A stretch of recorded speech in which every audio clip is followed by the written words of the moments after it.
Lordy. Oh, it's the Bennington Show, Thursday. I'm Ron Bennington. There's Gail Bennington. Yo. I am Ron Bennington. And we opened up with Lordy. I hope that Trump taped that. Is that what his... He said, Lordy, I hope there are tapes. Lordy. What? How old... You're either very young or very old to say Lordy. I didn't know young people said Lordy at all. Like, doesn't it remind you of like little kids saying like Lordy? Really? I don't know. I only knew little kids that said Warty, but that was a whole T.O. boy type thing. All right, so Big James doing his thing today. A lot of posturing from the senators. You can see every senator that wants to up their game, their public thing. Another reason why I say I don't know if this whole Republic thing works in our best interest. It does seem weird. Everything is stopped while we have this weird little beauty show that takes place with these middle-aged guys, middle-aged men, one after another, to try to make themselves look presidential. I will tell you this. Little Marco Rubio is going to be around the rest of your life. Yes. You can see it. He looked better today, talking about just dog shit, of course, than he did the entire time he was running for president. You know what I mean? Like, he looked like, oh, shit, that's good casting, putting that dude in there. And this Warner guy out of Virginia on the Democratic side, same thing. I mean, he's just going out of his way to look like a guy who's, maybe there's somebody we ought to get behind. A couple $1 billion. I kept thinking every one of these dudes, you can kind of like feel them like picking out their suit and tie beforehand. Like I thought the same thing. It's Comey Day. I need my good tie. Right. What is this? I thought Warner's people were going to tell him, you're letting yourself scrunch up in the shoulders. You lean over too much. Sit on the back of your suit jacket because you pay attention to that. I don't know why somebody doesn't go, tell us the truth, James. Do you hate Donald Trump? I mean, do you hate his guts? Yes, sir. I hate every fiber of that man. I'm frightened of him, and at the same time, I would love to just start punching. I don't know why he always wants to meet alone with me. It freaks me out. He shakes my hand too hard. He slaps me on the back, and it stings. So now the other thing comes, said release all the tapes. They know there's no tape. He also said the administration lied about him and the FBI. The thing with Trump is you never know what's going to get him, but he has made so many CIA and FBI enemies that, he can't pinch an ass anymore, let alone grab pussy. He can't just reach over and just squeeze an ass cheek without it raining down on him. And that's his pleasure. Yes, it is. This is absolute pleasure. All right. For the last time today, we'll plug the fact, because these tickets are going crazy fast, that we've got a town hall on which day? It's next Wednesday, June 14th.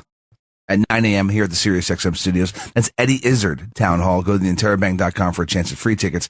Everyone attending gets a copy of Eddie's new book, Believe Me, a memoir of love, death, and jazz chickens. Believe me. I'll be reading his book over the weekend, so as you guys are getting the books, I'm going to tell you the ending of it. Spoiler alert. I have a feeling he becomes a very famous international comedian. Please don't ruin it for me. I've been waiting so long for this. I love reading bios, but I'll just say this. Not too much about your childhood.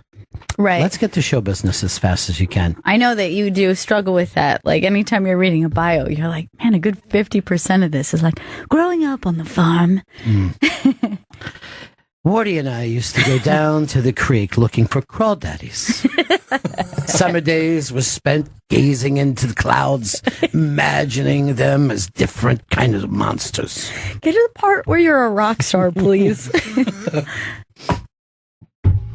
Each night, my parents would take me out for monkey bread. Just like, there's always some weird... He ate monkey bread every night? It's always like the English guys, Mm-hmm. And every Christmas day, we'd get fresh jam. And 3 o'clock every afternoon would be tea and biscuits. Oh, shut up about the tea and biscuits. When did you meet Keith? That's what I want to know. What fucking heroin did you guys do? Ooh, Lord, my FBI. Ooh, Lord, the FBI. I love play. By You the way, think Trump so is much. watching this, or is he just like, let me know if anything good happens? I think he wants a short briefing with charts and graphs. Oh, Lots of visuals. They say that's not his thing. He doesn't like to be briefed. He likes to brief other people. So here's to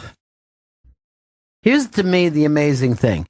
If you still read a newspaper, go, I don't know, 16 pages back and read what any other time would be the court case of the century, and that's Bill Cosby's giving pills and groping women as they're coming in and out of sleep. Their tits are out, they pass out again, they wake up, and he was fucking just showing slides on their vagina. He just got this thing like in school, like a projector, and was just showing. He likes to show slides on their projector. I don't judge. It's just I wish you could do that consensually.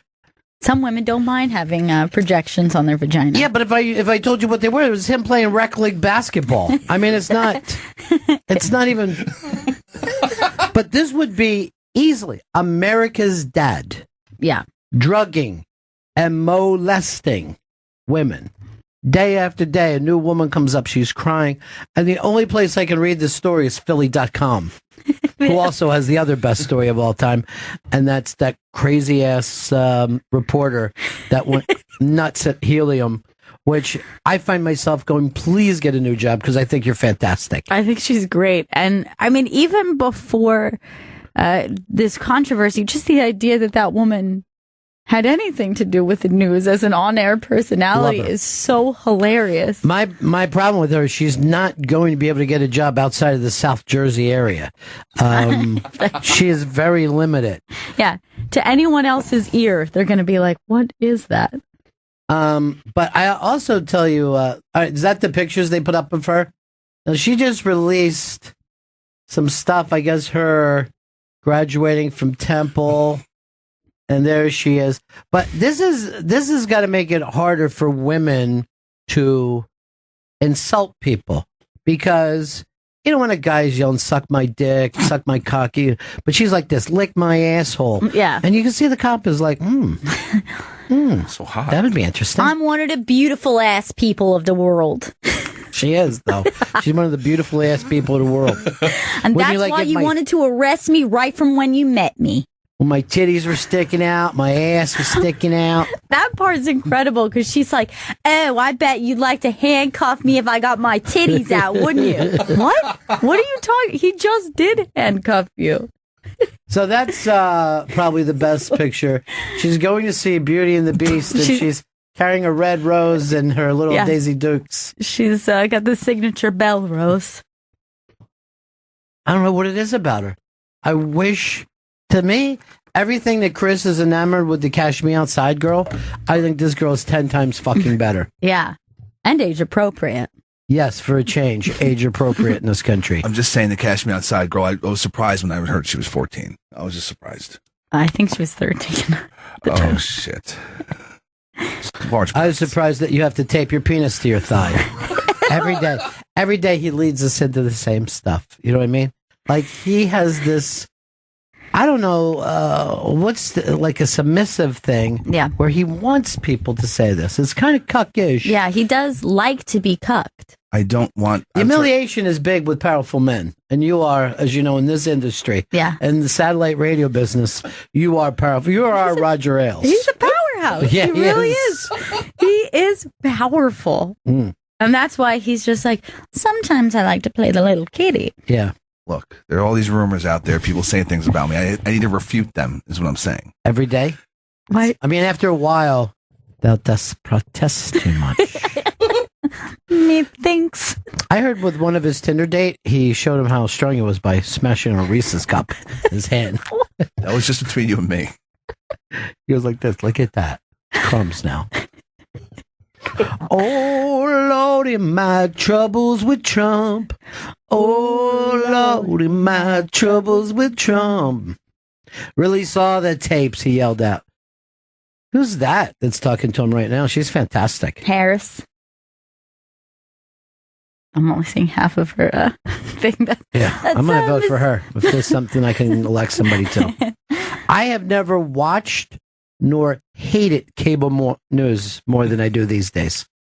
I watch it too much and I hate it too much. But you're right. That does look like something out of a movie or like an HBO show. It's like about Iron Man. this. It's like when Iron Man had to go out and talk in front of them. Like that does look like good casting, right? It does. They're beautiful, attractive people. And just talking as dumb as beautiful, attractive people do. I don't know if we figured out the connection between beauty and dumb, but I honestly believe that it's there. Yeah, I would say my most attractive friends also happen to be my dumbest friends. All right, when you see your friend with a baby, you should go like this. Oh my God, so beautiful. It must be an idiot. Oh, what an idiot you're going to have. Oh, this baby is going to be the dumbest kid in the school and still do very well and get a great marketing job mid-level and probably go out for drinks every night at 6.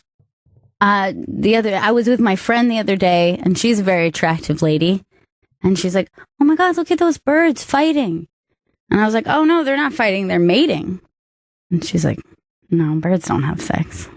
Oh God! And I said, "How do you think we get little birds?" And she's like, "I think like the male birds just fertilize the eggs." Like fish. Like fish. Yeah. And I'm like, are you serious? You think that a rooster comes up to a chicken and just like comes on a hard shell egg? And that's how we get little chickens? Why did you go this far with this fucking moron? You have an adult who believes that roosters jack off. What the fuck are you talking about? And she's just like, I don't know. We'll have to look it up. And I'm like, we don't have to. You should have grabbed one of those birds and got it to peck your own eyes out. Like Greek mythology. Oh, Lordy, my trouble with Trump. Look at these fuckers. Who's the maniac wearing a yellow tie? That doesn't fit in today's fucking deal. Look at the other guy with the orange tie. The fuck are you? There to represent UT? This guy on the left is dressed like Dougie from Twin Peaks. Way too loud for this. I got news for you. I haven't watched Twin Peaks yet. I'm interested in to see like Twin Peaks fans how they're enjoying this new season because you can't find any. I don't think that they are enjoying it. Yeah, I don't think. I don't think that there was a lot of Twin Peaks fans waiting to see this.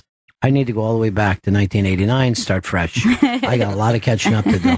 I'll probably try to talk to you about it 7 months from now. I'll be ready. What happened to Dougie? What was his story? Is he nuts? None of you guys watch Fargo, right? I haven't watched the last episode. Yeah, I got to catch up, but I do watch it. Madness. Is it? What I fucking saw last night, complete madness.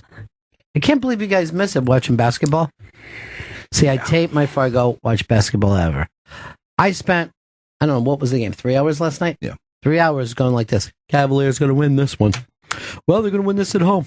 Looks like we're heading back to O-Town. And then just to see them just freeze up and give the game away at the end. It's fucking ridiculous. Ridiculous. LeBron should just sign to the Warriors next season. Just give in. Durant, Curry. You know what? I think he'd be very happy not to have the pressure on him. You know what I mean? Just looking for an open man. I think he'd be like, oh, fucking loving this. Look what he's going through with the Cavs. It's on his back. It's every day I got to turn on First Take to see them screaming that he's not as good as Jordan. You know, it is crazy. It's like sitting around yelling, he's not as good as Babe Ruth. You know, I can't be. He's good, but he's no Muhammad Ali. No one is. No one is. Leave the man alone. Well, he's no Abraham Lincoln. That Trump. Abraham Lincoln freed the slaves. Put a Trump free. Russian spies? By the way, do you think that there was a single person during Lincoln's time going, well, we ended up getting the greatest president of all time. Lucky us. I mean, the only people I think that ever said that was like George Washington's people, because it was first. Right. I don't know. He's first. He seems the best to me. He seems really good. I definitely know he's going to be better than any moron that comes after him. No, I'm sure there was a lot of complaints about old Abe. No, all they did was bitch about that fucking guy. Like, listen to the way he talks. Listen, he's got a high voice. He's lanky. But first of all, he's fucking 6'9", as if that wasn't stupid enough. He puts on a 3-foot hat. You think that he would have tried to fucking wear a small cap and then bend down around the other people? Let's get yourself a nice cheese cutter's hat. Round yourself off at the top. You got to know some mix. Oh, lordy. Yeah, I don't think anything comes out of this, but, what do I know? I got the sound down. Brian, Texas. Hey, Ronnie, last night's episode with the animal masks and the bowling alley, that was amazing. Are you ever going to have Noah Hawley on? First of all, you can't give away. You see that my two partners here haven't seen it yet. And I'm watching. Now they're going to know about animal masks and bowling. Oh, my God. Yeah. Of course, it's up to you. You got to see. I know. I don't know how you go to sleep last night. But he didn't do the spoiler alert song. Yeah. You got to do spoiler alert, Brian. Okay, spoiler alert. Yeah. Spoiler alert. Shit. I have nowhere to go. What am I going to run out the studio? Get out.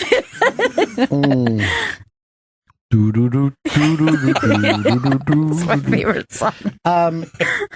It's also the women are just fucking incredible on this show. It's a really strong cast. What's the bad girl's name? We had her on the show before. Mary Elizabeth Winstead. Thank you. I was going to call her Liz Winstead, and I stopped myself. I go, this is the best role that she's had since she started The Daily Show. And I remember when she did our show, and she did this little tiny fucking movie about an alcoholic out in Silver Lake. And I said to her, you're going to get nominated for an Oscar. And she goes, please don't even. I go, listen to me. Nominated for an Oscar. You did. I'm going to say this. Nominated for an Emmy. Now, I don't know whether she can win it this year because everyone's going crazy over Handmaid's Tale. Yes. I want to watch that, but it's what is it, Stars or Hulu? It's something I don't have. It's Hulu. I don't have Hulu. I have to have everything? Yes, you do.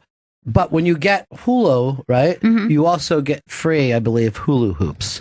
So okay, it's fun. It's the 1950s. I might sign up then. Yeah, you can get anything.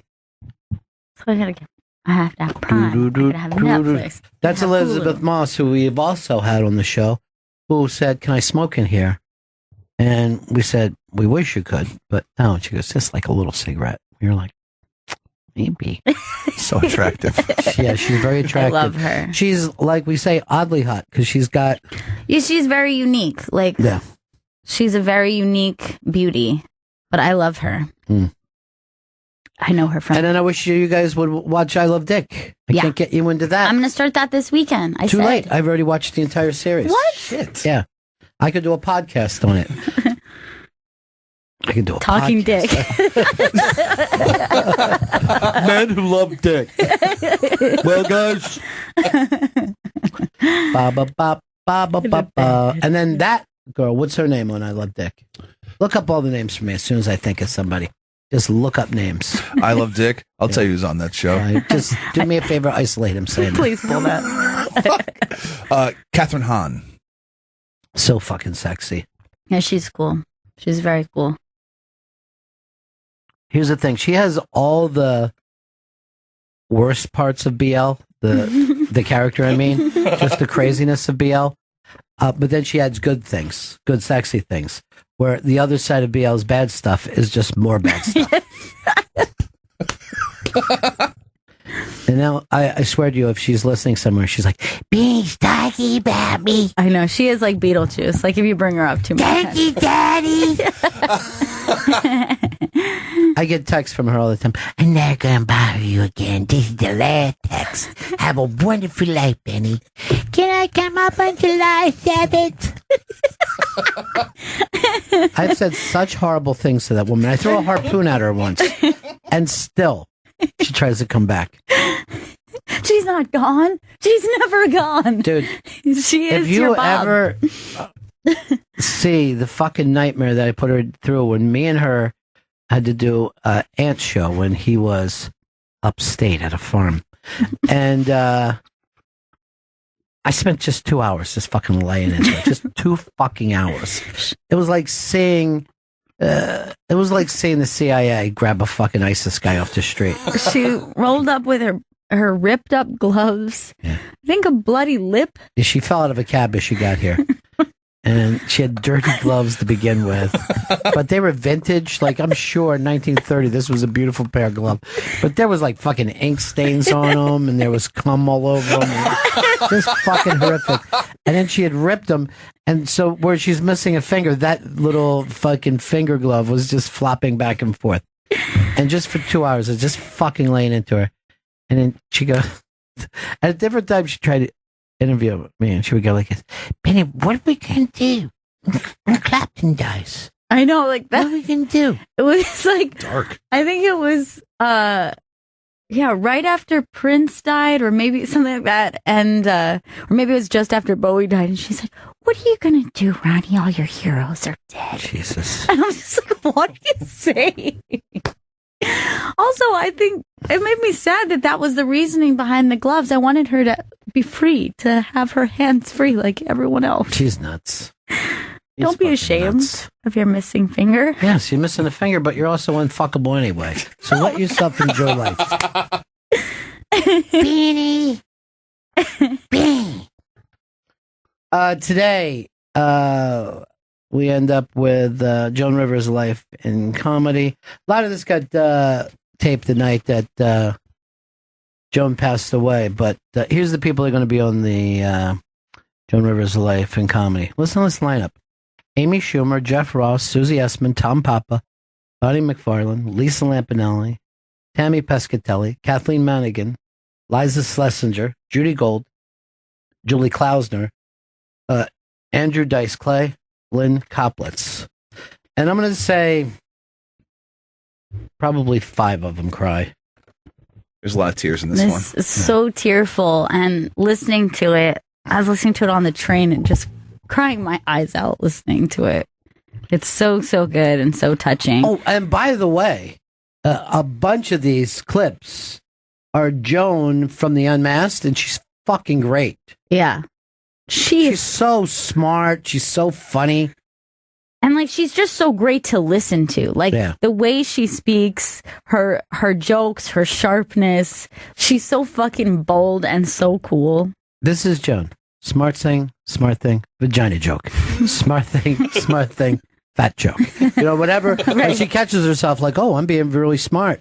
I better just say something outrageous. Yes. And she does. Just great. Anyway, that's coming up today. You don't want to miss it. It's really, I'll say this, Chris Stanley, who they call Big Wheel around here, the Big Wheel. Mm-hmm. And matter of fact, I heard from one of the VPs yesterday. He goes, is it turning? I go, what? He goes, the big wheel. So keep on turning. I go, yeah, the wheel keeps on turning. This is actually a really good nickname for you. Yeah, I mean, like you have a lot of negative ones. Yeah. But I like the big wheel. Yeah. And you did a great job producing this special. You Thank should you be very really, really proud of yourself. I am super proud. I'm super proud of this. Well, I will say this, while we were recording the special, I was screaming at him the whole time, this is shit. Because we did it last Saturday.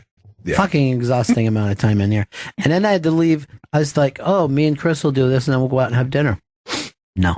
It went hours longer to make your fucking 1 hour special, folks, that you people are like, I kind of liked it. But, and then I had to go straight to the stand where I'm going to be this weekend. Come see me at the stand this weekend. So I was exhausted. Yeah, you know, and just hating Chris. And when I left here, I was heading down the hall. And there's nobody in this place. And I just hear Chris go like this. I hate you too. I go, what? Nothing. Big wheel. Did you say that? Never. You were turning though. Clearly you were turning. That's all I can do is the big wheel. Spokes are turning, man. Up on the iBank today. This is like one of my favorites. This is a guy in Key West. I think he's spearfishing, and he's video with his underwater GoPro, whatever people do. And we see the shark bite out of his fucking knee. Now, Christopher, go ahead and put that on. So there's the bubbles. And look, there's the shark coming from underneath him and biting him. Look at him kicking. Oh my God. Trigger warning. Oh my God. Holy shit. Look at how fast that thing was, too. And look how vulnerable he looks now. Look, he's just got his... big bite out of his knee. There it is, down below him. No! That's seriously better than Jaws. Holy shit. Now... So I guess when you spearfish, you're causing blood, and that brought it in. Yeah. They said it was the kind of shark that doesn't normally even attack. Like, the shark probably just thought it was going after a fish. Exactly. And it does. Your fins look like you're wearing little fish on the end of your feet. Well, I think he also had just caught a grouper. If you see it, you can see it in the left of his hand. So he's kind of waving a fish around as he's trying to get back to his boat. And the shark's like, oh, cool. Is that for me? And just fucking look at how fast he is, too. Like, it's a split second. Does that take you back to... Yes, it does. Why weren't you wearing a GoPro? I should have been wearing a GoPro. You know, when you talk about you believe you saw 11-foot shark come right up next to you. No, it's 11 feet. 9 to 11. It was pretty damn big. I have to, because you told that story as soon as you came back. Yeah. And in my mind, I just completely closed down when you were telling that story. I went from like somebody who does radio with you to going like this. That's my kid. My child. My child's out there next to a shark. I'm a bad dad. And I just hated your friends for their stupid Miami trip. And then I was really mad inside that you said, no, there was no lifeguard because we were drunk and swimming. No, we were not drunk. It was not that kind of trip. Buzzed? It really wasn't. Thank it was you, Chris. actually, it was a very mild, very but here's the thing, therapeutic trip. I told this to you and your brother when you were growing up. Keep things from dad. I know. Don't let dad know any of the things. But I thought it was a good radio story. I don't care about radio anymore. All I heard was fin to tail ratio. And I think, I would never go back and listen to it again, but I think I just shut down like somebody who was in shock. Well, it was a pretty shocking thing. You had a Susan-like reaction to said shark. Wait a minute, what's that mean? Susan was the one who went like no blood in her face and didn't swim, but just tried to run through the water. Do you know that you're not supposed to swim away from a shark? That is like a floundering fish. But I checked afterwards and they said make a quick but quiet exit. And that's what I feel we did. You feel like you were slicing through the water? We were like slicing. I think Susan was flopping around back there. I looked at her and I've never seen, this would have been, I would imagine, similar to if Stanley, and she's teeny tiny, right. But like what she was trying to do is like do this through water. Like she was doing like big steps because she's not really a swimmer. And we just like immediately went into like full breaststroke. Practical way to get away. The smart thing to do would be to go under the water and stay in the seaweed the way Richard Dreyfuss did in Jaws. I know. Just keep looking up at it. Looking. I was so fucking pissed when he comes swimming up. Like, what happened? I don't know. You didn't fucking help me, Richard Dreyfuss? Yeah. Guess what? Fucking Quint's dead. That's what fucking happened. Well, you're back there hiding in the weeds. He actually goes like this. Quint? And the other guy, Hooper's just like...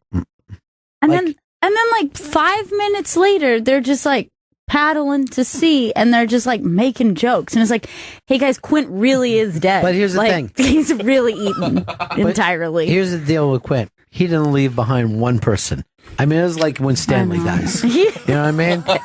There will be just a potter's field in his fucking future. Farewell and adieu to your fine Spanish ladies. Who's going to take over the Shark Mouth store? People are saying, where's that thing? It's up on the iBang. What's it as? Diver videoed his own shark attack. Oh, that's good. That's an exciting fucking title. How I hate a fucking shark. I'm not sure. Like, one of my biggest fears is once I hit the shore, I was like, I love to swim. I'm like, is this taken from me? Going for you. Is this taken from me? So the next day I was like, you guys got to make sure I get back in the water. Just make sure. I'm like, I got like ankle level deep. And I'm like, that's good. I'm in. So It's baby steps. baby steps back into the water. Tim Knight, when we were talking about Lincoln, he said, have you ever read any of Lincoln's speeches? Depressing as hell. I'm sure you were depressed reading them, Tim. As soon as he got that freeing the slaves. What the fuck? Damn it. Another piece that's up, and this actually could be just almost as frightening as a shark attack, and that is the 47-mile-an-hour fucking elevator. Now, I don't know how high does the building have to be until there's like...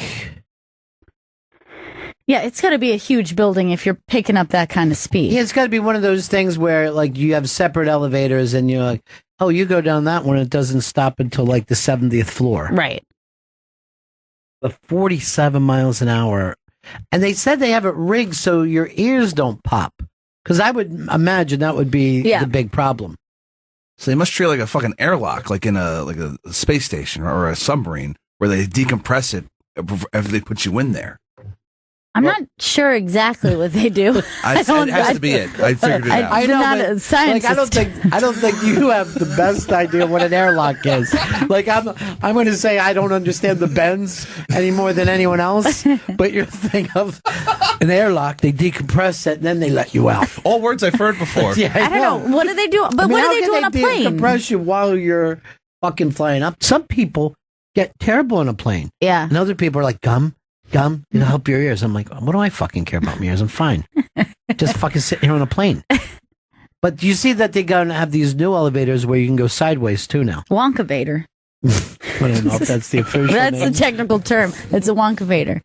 Goes up, down, all around. All right, so this fucking elevator, 95 floors, 43 seconds. So your elevator pitch, even to the 90th fucking floor.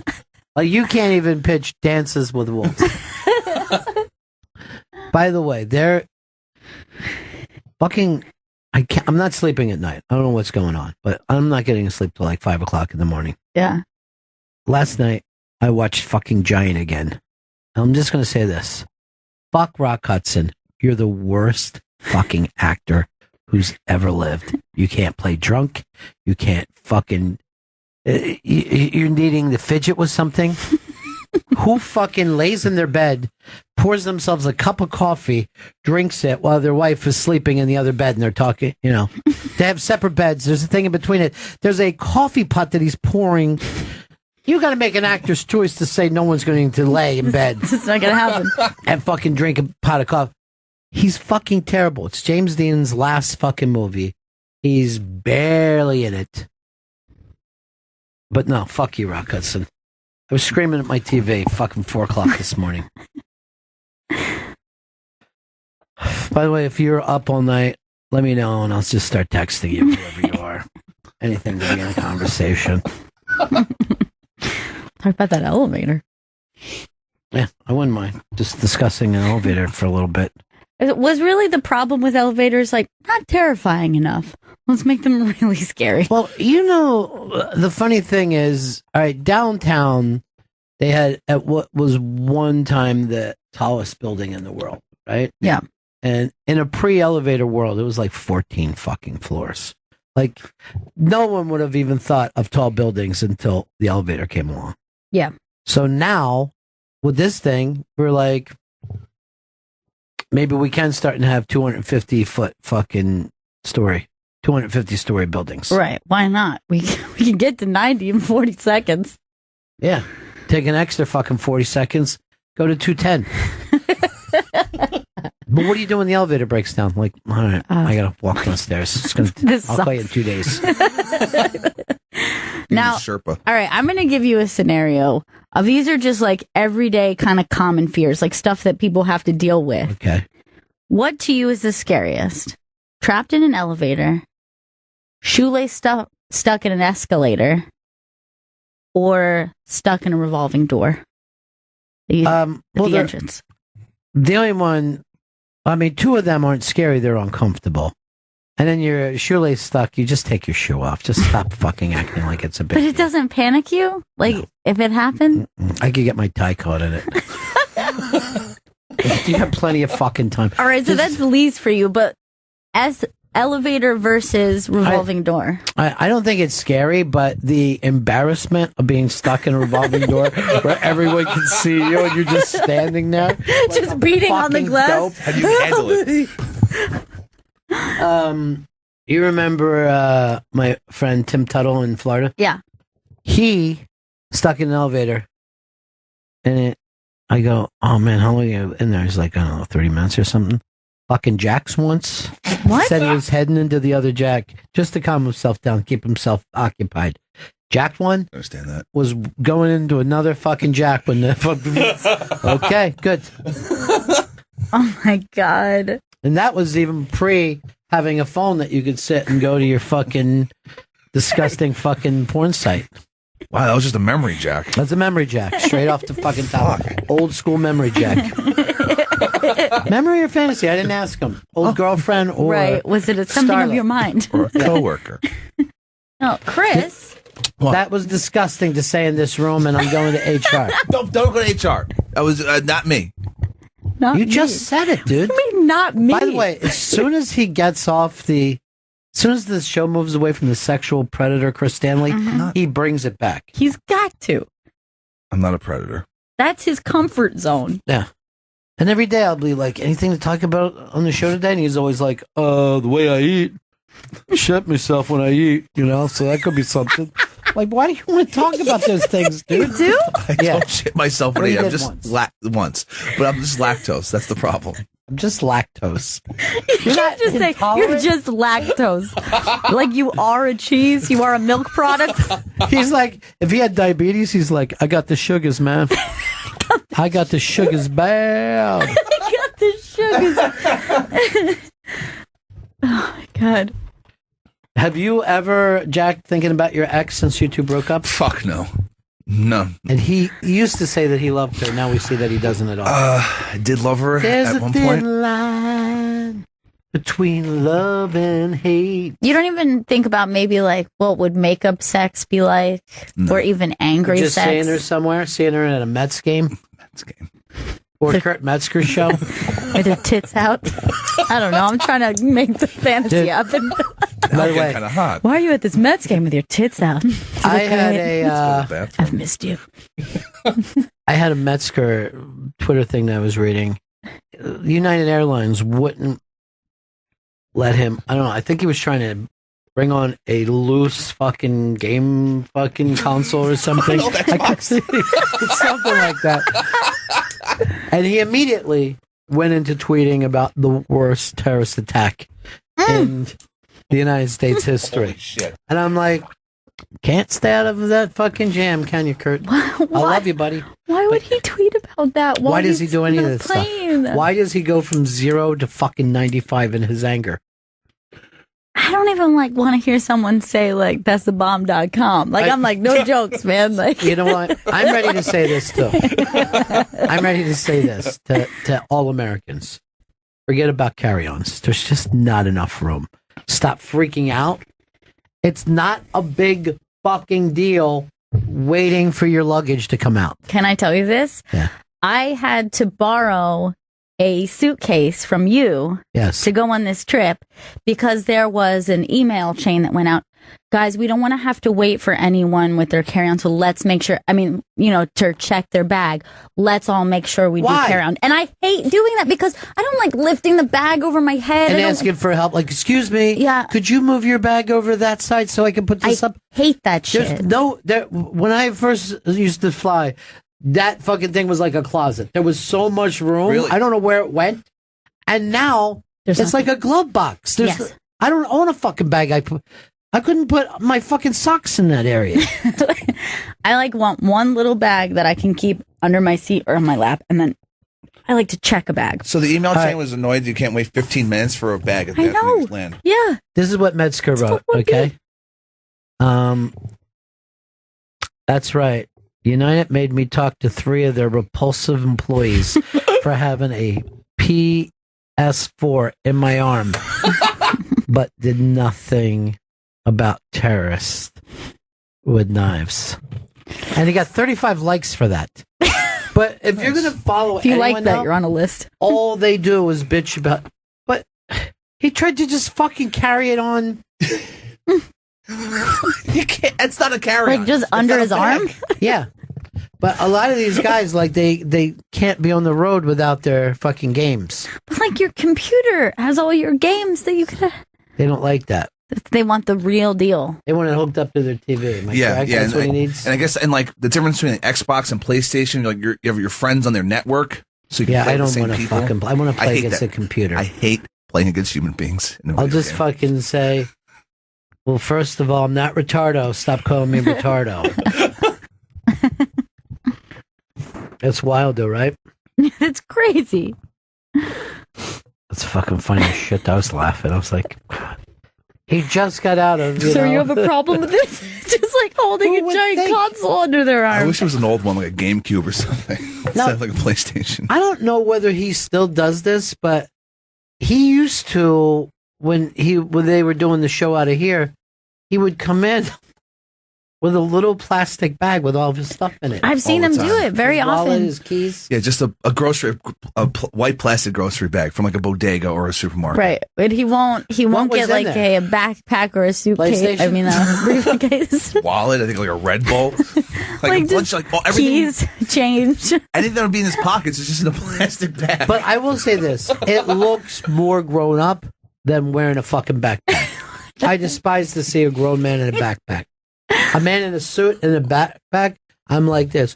You're going nowhere, my friend. You're fucking stopping at middle management. But here's the I wear a backpack because I don't drive into work. Like there's stuff that you could probably leave in your car, but like I need access to all my things. If you don't have access, you can't even reach it. You have to ask somebody to fucking help you take it off. Swing it around, wear it like a big old pregnancy belly. That's what I Oh, do. Jesus Christ. You're the carry-on version. Is the briefcase dead? I feel like I see no one with like a hard briefcase. No. That's been dead So since dead. Mad Men. It looks great though. The most that you're going to do is like a comfortable like satchel. What would you call that? Like A messenger bag. Thank you. Yeah. A man doesn't look bad in a messenger bag. Yeah. Matter of fact, he looks like a novelist, if I'm going to be totally honest there.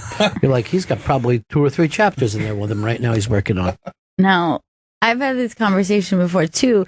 It's like a lot of the youngsters, they seem to think it's okay to wear men to wear a tote, and some guys are like not comfortable with it, but you see it all over Brooklyn. What The are we guy talking about? What's a tote? So like a tote bag, you'll see women wear them, but there's a lot of guys in Brooklyn who will just wear hit images a tote. So go That's to a that purse. Yeah, That's a fucking look at the one that purse. says tote bag, and that's exactly what they look like. That's something that your mom carries to the beach with her. Exactly. Or like it's also people use it for a grocery bag if you don't want to use plastic. I have a lot of them for that. So there are guys who just use that and they'll go to work or they'll go out for the day and they've just got this tote bag, which is essentially a purse. Is Justin here today? Justin is here today. Yes. Send Justin. Thumb this Justin. This Justin. This. Oh, he's fast. He Speed. is fast. Yeah. Yeah. And On legs too. Yeah, he is. And when you think of how slow Jen runs, I know. Jen literally runs like a girl. The Like when definition. people say someone runs like a girl, they literally say that girl, like Jen. She runs like someone who has fake nails. Like the nails are out. Like I saw her. And she looked like she was going backwards at one point. Yesterday, you got beat coming in here. I noticed you were winning, and it looked like you got grabbed from behind and pulled back. And then I think he tried to shut the door on you. Yeah, looked like he it was did. a weird interaction for sure. Yeah, we're going to do that from now on. It's always going to be racist that you guys are working together. And by the way, when I say racist, I don't mean you, Chris. Oh. I'm talking about races. I'm not racist. You're not? No, I'm not. I'm not. Then I don't know what a racist is anymore. I guess there are no racists if you're not one. Now, do you wear a backpack? Yeah. Would your people wear a papoose. What is that? You know what a papoose is? Is it? No, I Wasn't actually that don't. like a little thing that the natives would put babies in? I know yeah, it's no, like in I like, actually- the Southwest. I know that they would use those. Yeah, no, actually, I used to be wrapped in that as a baby. We just call it something else. What do you call it? I forget. I have to ask my mom, but Does that even look like natives at all, Chris? You got people, you got white ladies from the suburbs. Anyways, that's Yeah, like it's your a mom. baby Bjorn you just put up. By the way, is there a native tongue to where you grew up? yeah, it's Cree. James, Cree? yeah, it's a whole bunch of different dialects, but it's probably the most spoken native language in Canada, I think. All right, let me hear you speak a little bit of it. Ni isang kasu gaksat eyap beut. I just said, my name is He Sits Well. He sits well? Yeah. He That's sits a well? fucking great name. Yeah, That's your name? yeah. My great grandfather used to call me that.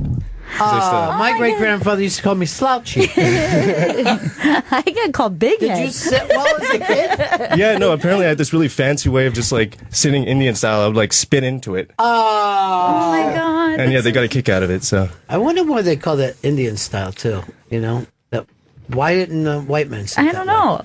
And then, did you ever notice? Like, I know that there was this in Asia, but the Viet Cong, when they would get around they would get like a catcher's stance, and they would relax right. that way. They would be crouching instead of sitting down.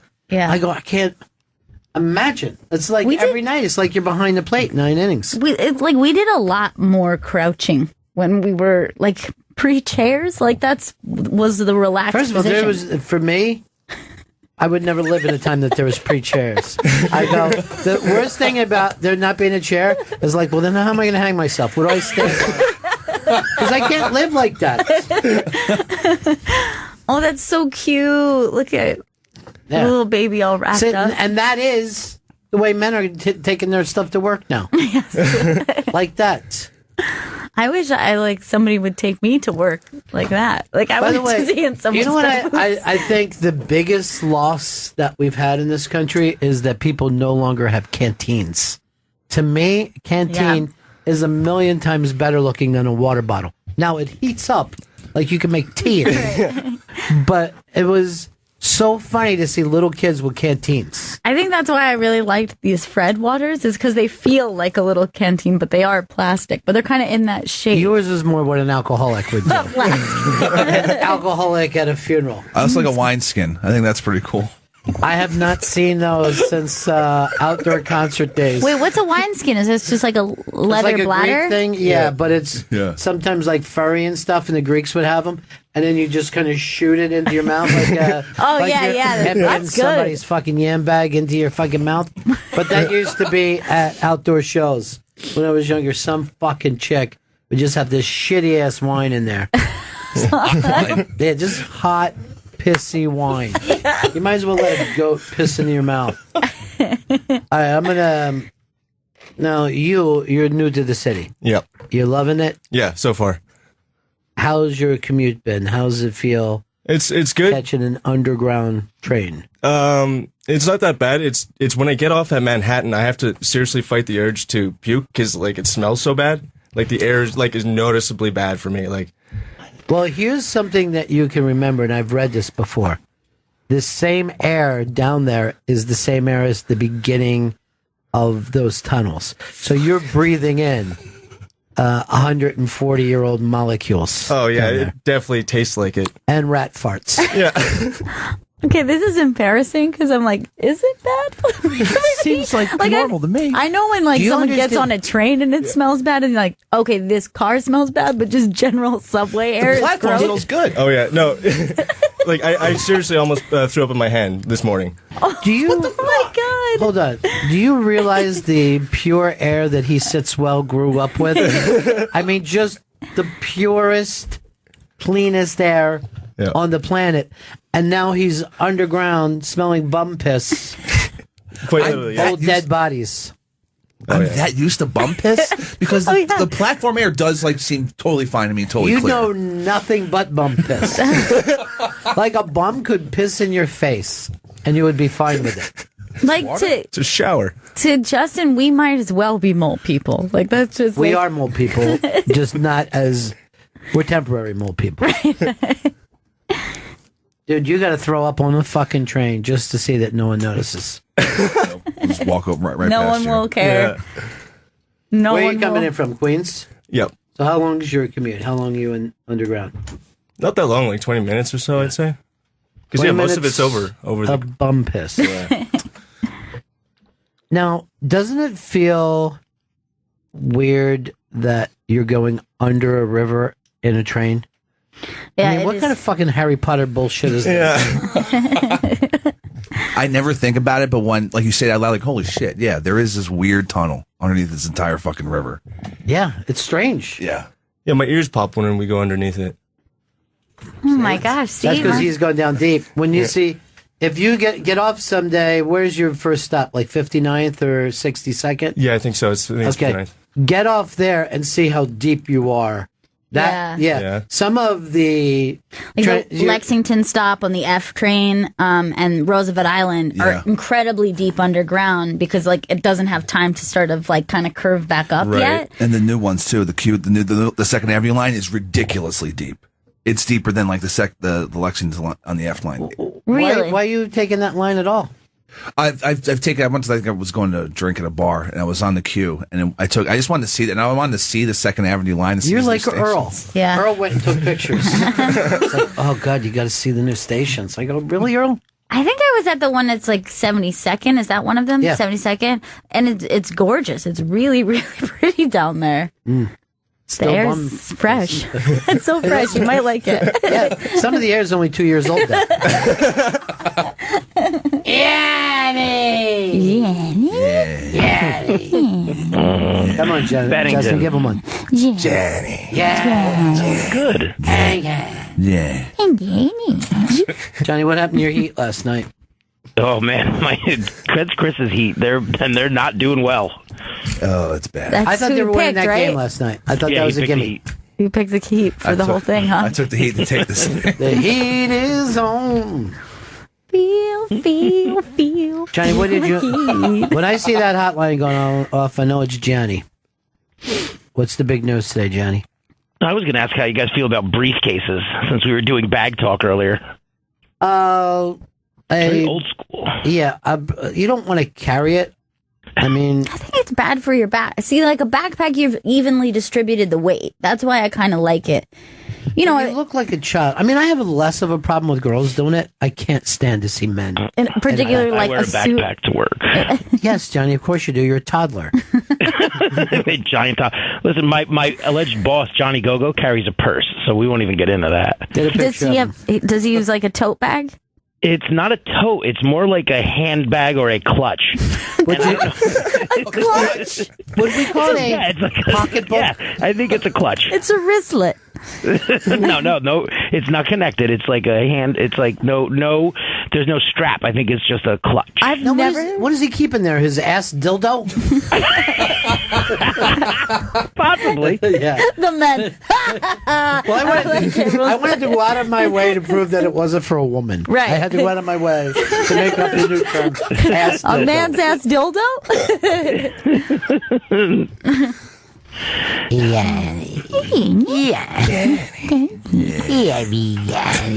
It's my Johnny. Johnny, we're going to have the intern party with you soon. I don't know where, though. Yeah, I got a text message about it yesterday. From who, Chris? Organized this intern party. It's hilarious. Yes, I got one text message and it said, intern party soon. Well, I wanted to open the lines of communication. You did. And I emailed back and said, okay. Thank you. That's great. Thank you for your prompt response. Check that off I your did. list. You texted me at 1:53. I got back to you at 1:54. It was perfect. It's nice. See, this thing's coming together finally. Johnny, I want to ask you this because I know you're a man of the world and you love your weed.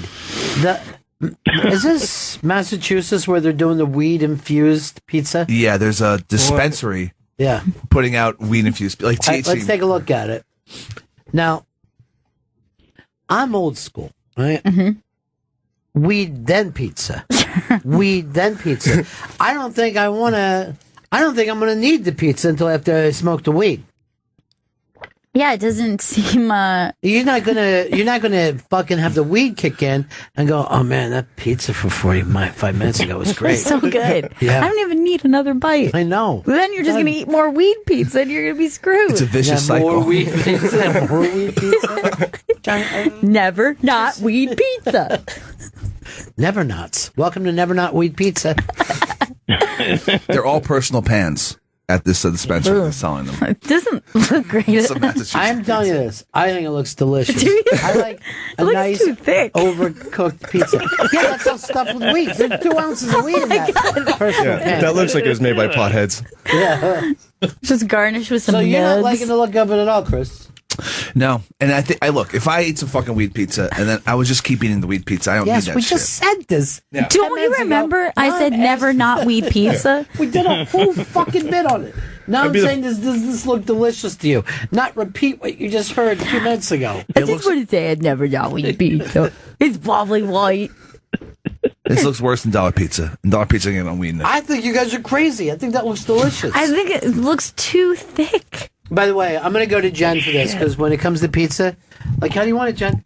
Cheese. She's just cheese. I love it, like a super cheesy melted pizza. Like Yes, very that's what it fucking. That's what a No, pizza sometimes is. they're very like there's not that much cheese on it. Especially in New Jersey, it's like very light on the cheese. New York is the only place where I know it's like very cheesy. Ah, I didn't know this. Interesting. I mean, I've eaten pizza in Jersey and never went, hey, where's all the cheese at? But you have also are accompanying it with meat. All she's got is cheese. No, I understand. She's hanging on to that cheese for dear life. Now, how's this look to you, Jen? It's a little too thick. I don't like it. I like thin pizza. You like thin pizza, but most of it is cheese. Mm-hmm. Yes. I bet if we brought that wait a minute, Chris always orders from that other place that is very thick. What's that, Neapolitan style? Yeah, I think it's like Harry's downstairs. Now, have you been around underneath the 30 Rock thing? It's like a full mall. Really? Yeah. With the subways, yeah. There's restaurants. You never have to come up. See, where you're coming in with, you can come right into this building without once going outside, which a lot of people do in the winter. Really? Yeah. You'll never get fresh air. You'll love it. I'll show you all the tricks. Yeah. Take him around. Show him where the old skating rink. Now it's dining area. This is where we skate. Do you know what skating is? I like the idea of just treat him like it's like Encino Man. He's a caveman. Guess what? Try to guess he's from Canada how much skating he's done in his life. He probably doesn't even remember a time that he didn't skate. That's how he'd get to school. Oh, yeah, I started when I was like 4 or 5. Yeah. Chris, have you ever skated? I tried once, and then I was a young kid. I couldn't get the handle of it, and freaked out, and fucking had to just I would just drag myself on the side to get the fuck off, and then went to an arcade that was in the. Oh boy, it was sad. His thumbs are in shape. There's a thing about Chris. I never brought this up. I never wanted to. He's very weak ankled. Very weak ankled. Yeah. So if you did just like a little kick to the ankle, No, the you'll whole take thing- him down. Yeah. I'll drop fast. Good Yeah. to know. Shit. But he also wobbles, but doesn't fall down. He's a weeble. Yeah. I'll catch myself. I've always been concerned about your balance. I mean, you're a very unbalanced I person. saw him fall in front of a whole fucking God. unmasked audience, and then he's grabbing his back, and then he starts showing them from the floor. So bad. Fucking terrible, man. And that was the first time of him worried about Chris. You know, by the way, I haven't heard it. I bet I hear about it from Montreal. Because the whole time we were in fucking Texas, I just heard him worried about Chris. It's just because I was overheated, man. That's it. That's people were just worried about me. There were people that when you were in an air conditioner, they were worried about you. Some of it wasn't sweat related. And two people brought up that you're a pornosexual to me, and I didn't even know that was a thing. All right, That's so a thing? I definitely was at one point in my life a pornosexual, where they're calling it if you prefer to just masturbate to pornography instead of being in a relationship with someone. It's like I just want to jerk off the porn. I don't want to be. But more than in a relationship, have a physical contact with another human. Like it's just too much. They'd rather just jack off and then be done with it, and then all right. Yes, I guess that is easier and faster. But is it as the same experience? And no. No, of course No, not. it isn't. In the same way that like going out to dinner and a feeding tube are two different things. Feeding tube will keep you alive. Gets the nutrients fast, doesn't it? Man, I don't have to bother with other people and the chewing and the deliciousness. Jenny, I got a break here. Well, you guys have a really good break then. Thanks so much. I know you're off tomorrow. It's Friday. It's summer. Nope, not yet. Nope. Where are you going? Crabbing? Too early for crabs. What do you do? Go out and buy some?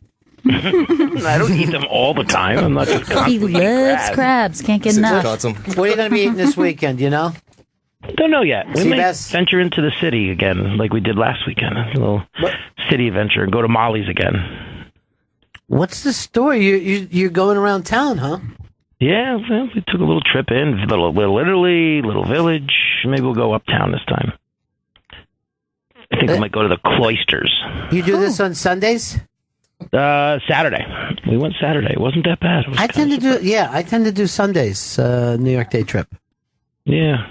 Saturday is still recovering in the week. Well, Saturday's stand that night. Johnny's going to be in town and never go to the fucking stand, but he goes like this. He goes, I want to go there, but what if I see Ron come out on stage? Oh, you said that, Johnny. Johnny, I can't believe it.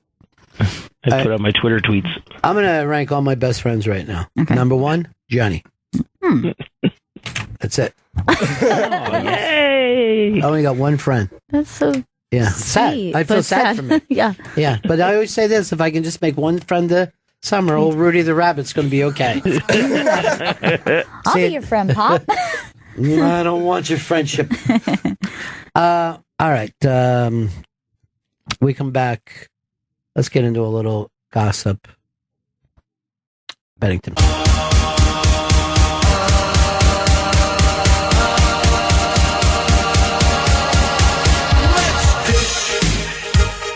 Put on your headphones, Jen's got the news. Let's dish to the gossip they're saying on the radio. Here comes Jen. She's always gossiping about somebody. Gossip with this cool Rihanna shoe. In Jim Gaffigan's new special, I think it's called Cinco. He's saying that news broadcasters are just gossips. They're just gossiping about people in trouble. Why are you talking about that? It's not your business. There's a man who died in a car crash.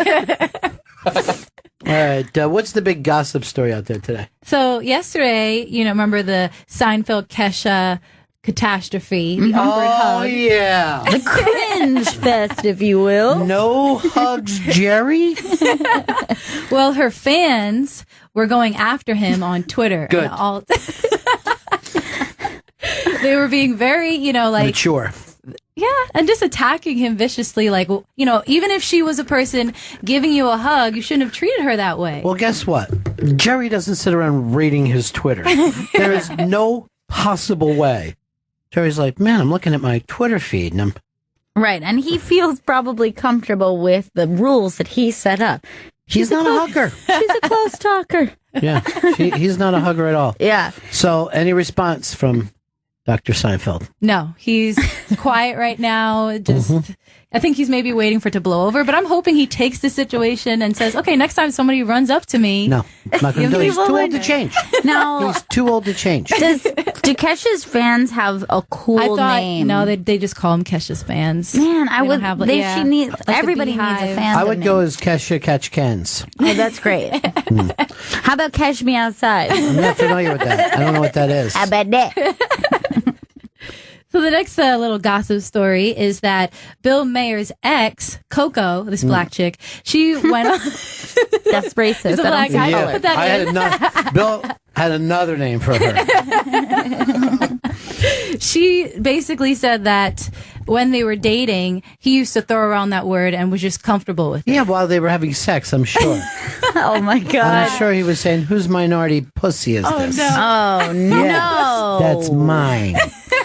I mean, wait a minute. I'm going to say this. Anything people do in the bedroom, brace it.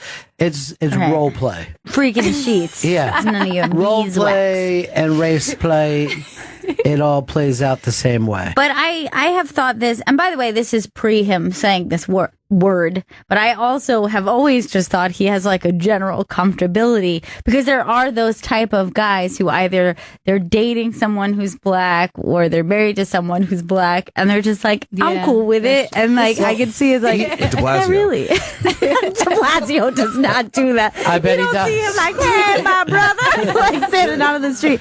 But like, you know, I'm going to give you one. Tarantino's mom dated black guys, so he was very comfortable. Right. Feeling like, hey, dude, in all practicality, I am black. Mm-hmm. You know?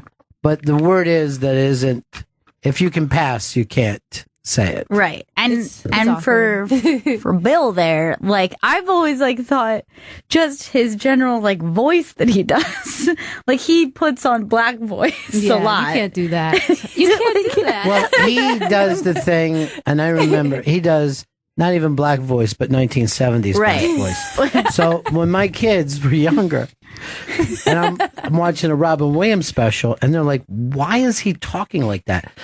And he was talking jive, I guess is the best way to put it. And then they go, black people don't even talk that way. And I go like this, you still?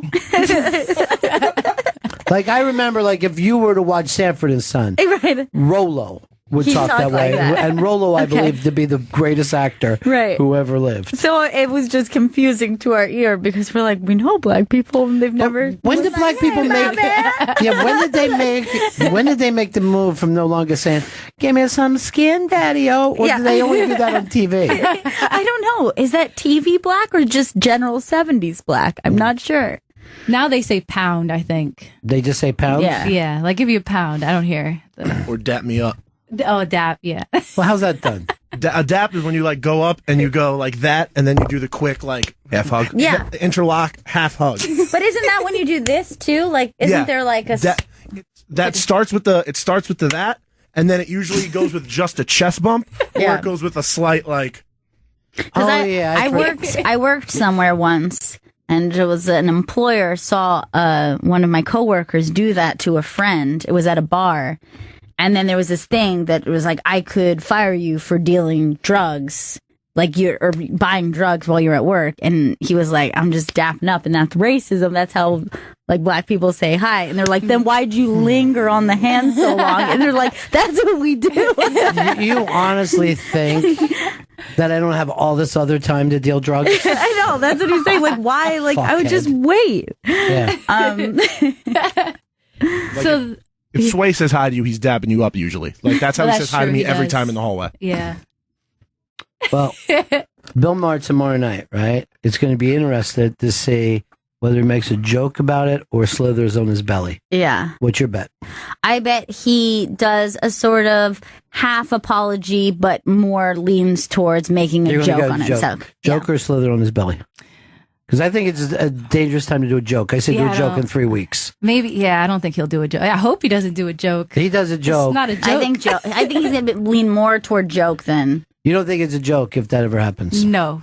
It would not be funny. He's done too much already, I think.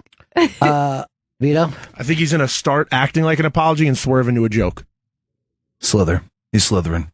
He's Draco Malfoy. He's going to Draco Malfoy this thing, no doubt about it. Well, it'll be good TV, and it'll probably be his highest rated show of the year. It's always funny. You're either going to get fired or have your highest rated show. Okay, what else you got? So, Kylie's dating Travis Scott, the rapper. Well, he You know this, man. is her new boyfriend since Tyga. And he actually had a thing with Kendall before. Like, he had sex with her. So, yeah. So now he's talking about the comparison between the sisters and who's better. Who did he pick? What's he He say? picked Kylie. He said that Kylie is more raunchy in bed. Wait a minute, which one's Kylie? Kylie's She's the one that Chris younger. thinks looks like a sex robot. Kendall is the one who thinks Pepsi is going to solve the world's problems. Okay. So she's the raunchy one, the bigger one. Yes. Yeah, that The always one makes who's sense. like, who She's got to work harder. plastic surgery to look like Kim Jr. Yeah. Essentially. And then show him Kendall. Kendall's like the modelly one. She's got Yeah, I model know who face. she is now. I never know the names, but I know that one is actually All looks the like a K's are model. confusing. Yeah. Now, this whole thing about being with sisters. And by sisters, I don't mean black women. I'm saying actual sisters. I know some people are repulsed by that, but in my neighborhood, it was a given. I don't know what the incestuous nature of everybody cross dating, but you were always going to either date your exes, somebody that their ex had been with, blah, blah, you know what I mean? Yeah. Or your friend's ex, or girl's sister, or your buddy's sister. It just happened that way all the time. That's so weird. There's only so many cool people to go around. And what are we going to do? Fucking date people from Astoria? We're fine people. Like, I personally would never have sex with somebody my sister has had sex with or dated or For anything. all you know, you might have. Oh, no. You just don't know that you have. No. And to everyone else, like, you read as twins. Like, too. It could accidentally have happened. But yeah, you don't know. I don't know. And I'd rather live in that ignorance. Because I tell you something? Because your sister seems more open to it than you do. I'm definitely not. I mean, She's more of a mastator than you are, right? I think so. I don't know her that well. You don't look into your own sister. I mean, when we don't talk about, sexual things. You better. If you got these rules, you better check to see if they work. What do you think, Vito? Has she? I don't know, because she's really afraid of touching anything her sister's touched, and she's really protective of her sister. Who says that her sister was first, you idge? I think a lot of guys that she breaks up with, Right. they keep a relationship with your sister. They do that. I'm noticing that. I'm noticing their... Well, what do you think guys keep relationships for? Friendship? I always thought it was, they're getting to the sister to get to me sort of thing. No. No. They just want to cross off everything on the list. 100% they're going after your sister, Jen. No, don't tell me that. Yes. It's time you grew up. Don't tell me It's time you grew up. No. Oh, this is very eye-opening. Good. I'm glad that it is. Sometimes you learn things during dish. Yeah. Sometimes the dish gets served. So then the next story is also with the Kardashian. Khloe Kardashian was robbed by one of her friends. Supposedly, it was like, we don't know for sure, but it might be one of Monica Style, who was like their stylist, and she was stealing clothes from them, and also stole because designers would give them free clothing. She also stole that. We don't know for sure though. But Kim Kardashian did go on Watch What Happens Live with Andy Cohen, and he brought it up like, oh, so all of you unfollowed Monica Rose? And she was like, well, I can't talk about that, but I just know, she did work for me 4 years ago, and it's not related why I unfollowed her to this situation. But so she wouldn't say why. Yeah, she wouldn't say why. I think it's close. It's weird that they're still in the free clothes, because, they didn't pay for them. Well, it's still like if the designer still gave you free. Why is that weird? Yeah, well, there's something weird. Every about that. fucking famous person gets free stuff without even asking. Sometimes you call up and say, send me stuff. But everybody, Just because it's free doesn't mean it doesn't have value. Like, you might have got something for free, but that thing is really expensive. Yeah. So it's still valued at that same amount. Yeah. If I was loaded, I wouldn't mind if they were stealing the free shit. There's the stuff that I paid for. stuff that's why you're not loaded. But of course, if a designer's giving you clothes, they're making sure that you wear it somewhere too. So you probably take pictures and they're like, wait, I didn't get that. Exactly. Well, let's suppose we started a company, we're designing, right? Mm-hmm. And first we'll do men's and then ladies. Okay. Let's suppose now we got a new hat. Mm-hmm. I'm going to go to you first, Vito. Who do we want? Who's our dream person to be wearing that hat? Well, if it's like a baseball cap, I would go with an athlete. So like maybe a Bryce Harper, because he's got a strong chin. Now, that's all fine and good. But do you think people dress like Bryce Harper? Just because he's famous doesn't mean that people want to dress like him. Who's a guy that you would want to put our hat on? I would want to put our hat on John Hamm, because I've seen that guy wear hats on Mad Men. He has a great face for it. He has a good build for it. And he looks people masculine. want to look like him? I think and I think he looks masculine. So when he dresses up, it's a very good look. I'd have to think about somebody who would be photographed all the time. I don't care what they look like. Right. and somebody that people want to look like. Right. Like normally, if you have sneakers, a hat, whatever, you try to get in a rapper's hands because those kids are willing to go right out and put it on. I don't know if you're a Bryce Harper fan, if you think I want to dress like him, because everything about him I don't like. You know what I mean? Like he honestly seems like a cop that can hit a long ball. I wouldn't want to dress like him. Maybe right now would be A-Rod. He's being photographed a lot with J-Lo. The thing about A-Rod, though, is he too out of the game? You know what I mean? Wouldn't you like to have somebody that the kids are already buying his stuff today? Like a A-Rod. youngster. Yeah, A-Rod 10, 15 years ago, maybe. Kevin Hart, we got to get our head on. Get our head, because I think he'll promote it too. Yeah. That's well, he's not going to promote it because we're not paying him. Like, if he's talking about a hat, he's getting paid. I'm just saying if he's wearing it. Now, he has his own shoe line. I don't know how that's doing. But he was, I think, the first comedian to get a sneaker line. And he's got that book out that he's promoting the shit out of. He was just down in Philly trying to tell people they could do it too.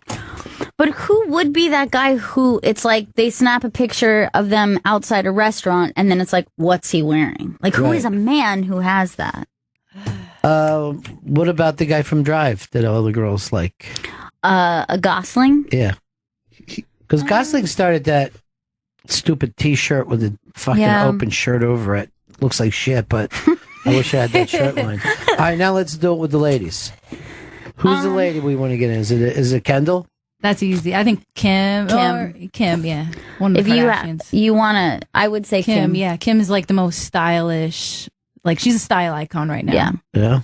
But Kylie's the one that everybody keeps copying lately. That we saw in those pictures that like Ariel Winter was taking her style. Yeah, but it's almost like. But don't you still kind of think that Kylie is a copy of Kim? Well, she's mini Kim. Yeah, but you go into the young girls, right? Like if you're a young girl, if you're 14, are you paying attention to Kim? She's got kids. She's older. Interesting. She's with a washed up old fucking rapper that they had to put in the nut out. You know what I mean? You're looking fresh.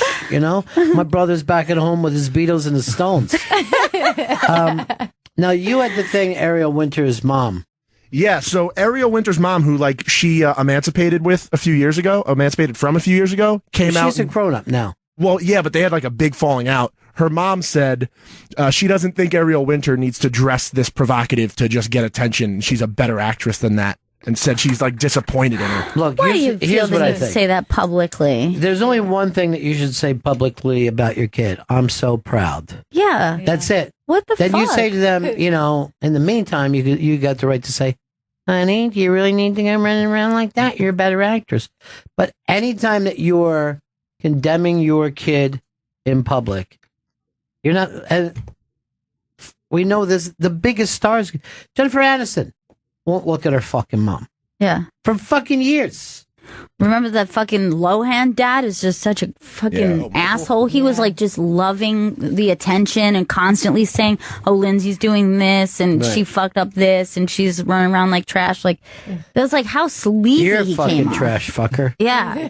Long Island trash. Kate Hudson's dad said that thing a few years ago where he said, they're dead to me. And then a few years later was like, I mean, I didn't mean they were dead to me. Kate Hudson's dad was a fucking dick when he was in the Hudson Brothers. She's lucky that she has a pa. Yeah. That's fucking super cool. The best pa. Yeah, she has the best pa. She had to go making up a word because she didn't want to say dad again. Not that pa is made up, but what I'm saying, people don't do it now. What was Brad Pitt's ex? What's her? Angelina Jolie. Yeah. Her dad, who's already a star himself, but never like stop. Like, I don't know why she's got to raise the kids those way. Yeah. Like, shut the fuck up, dude. Yeah, don't be publicly disappointed in your just kids. don't do it. It just comes off Even if shit. you don't understand why Ariel Winter. By the way, she ain't a better actress than anything. When this fucking show goes off the air, that's it. You're going to see her about as much as you see the kids from Family Affair. Yeah, they haven't really tried to break her out at all. Let me just say this. You ever run in a lot of the kids from Ada's Enough? No. And fucking, you get that run, save as much money as you can. Open up a fucking cream puff stand. Yeah.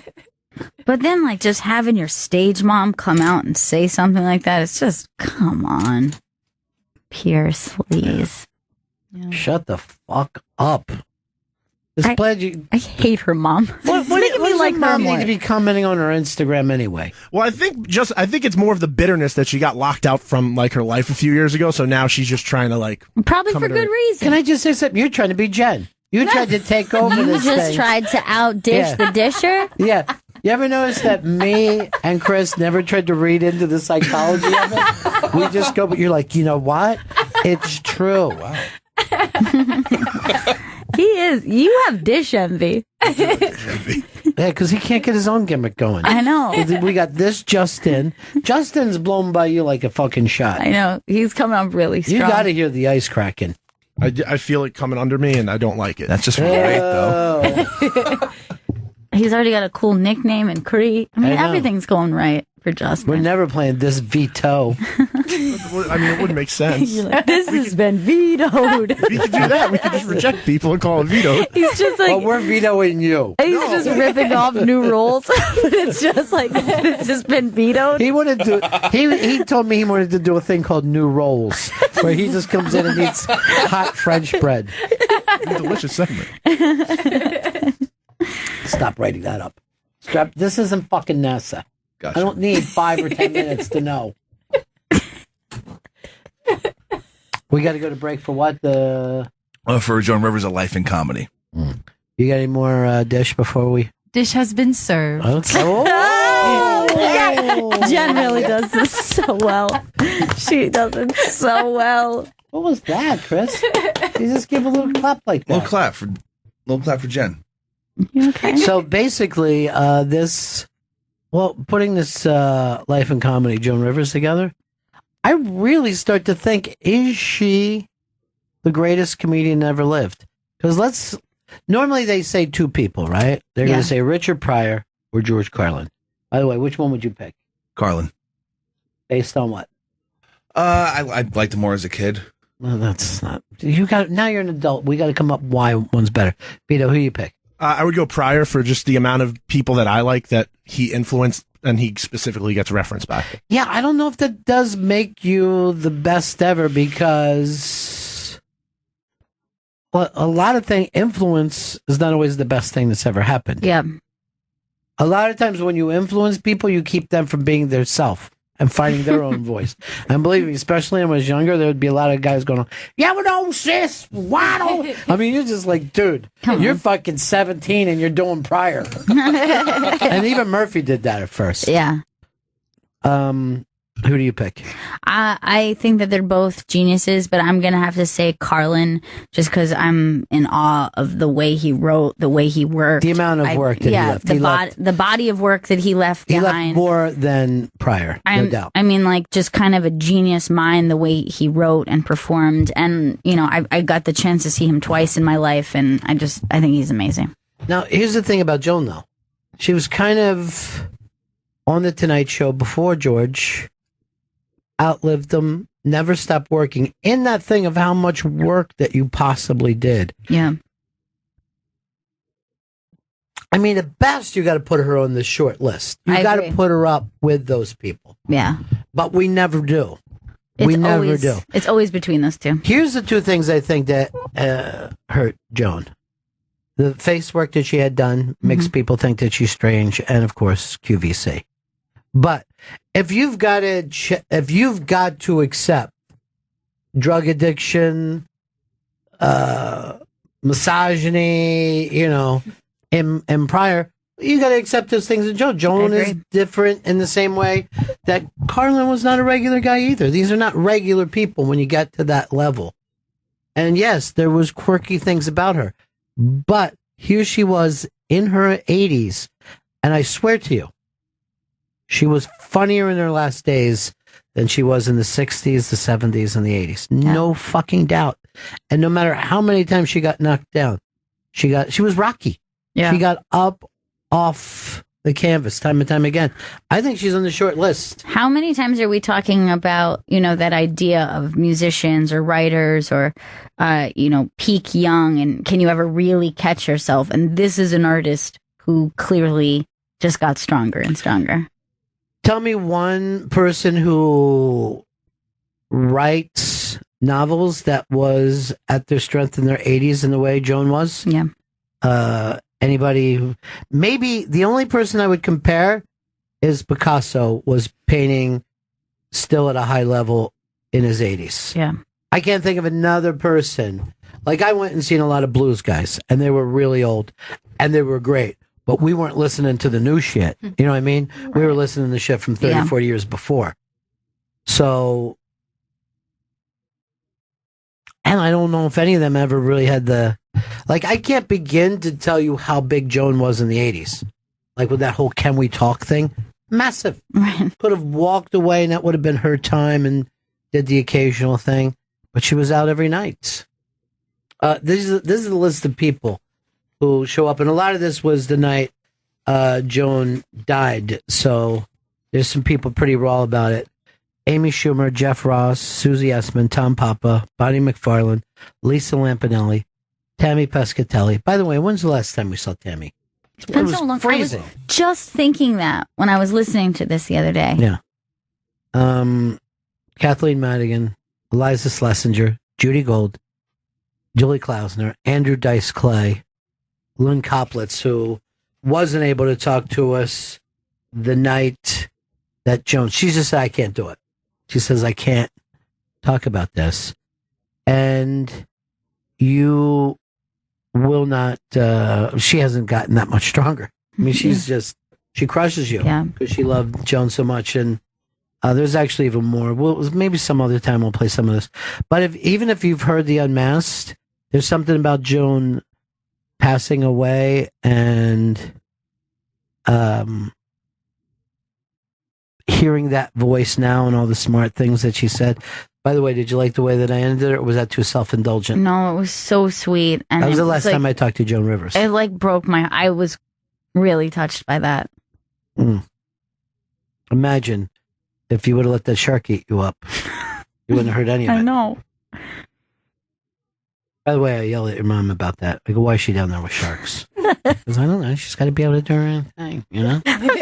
I'm really old for that conversation to be having. No, nobody is. No. So Can old. I tell you something? My parents do that with me.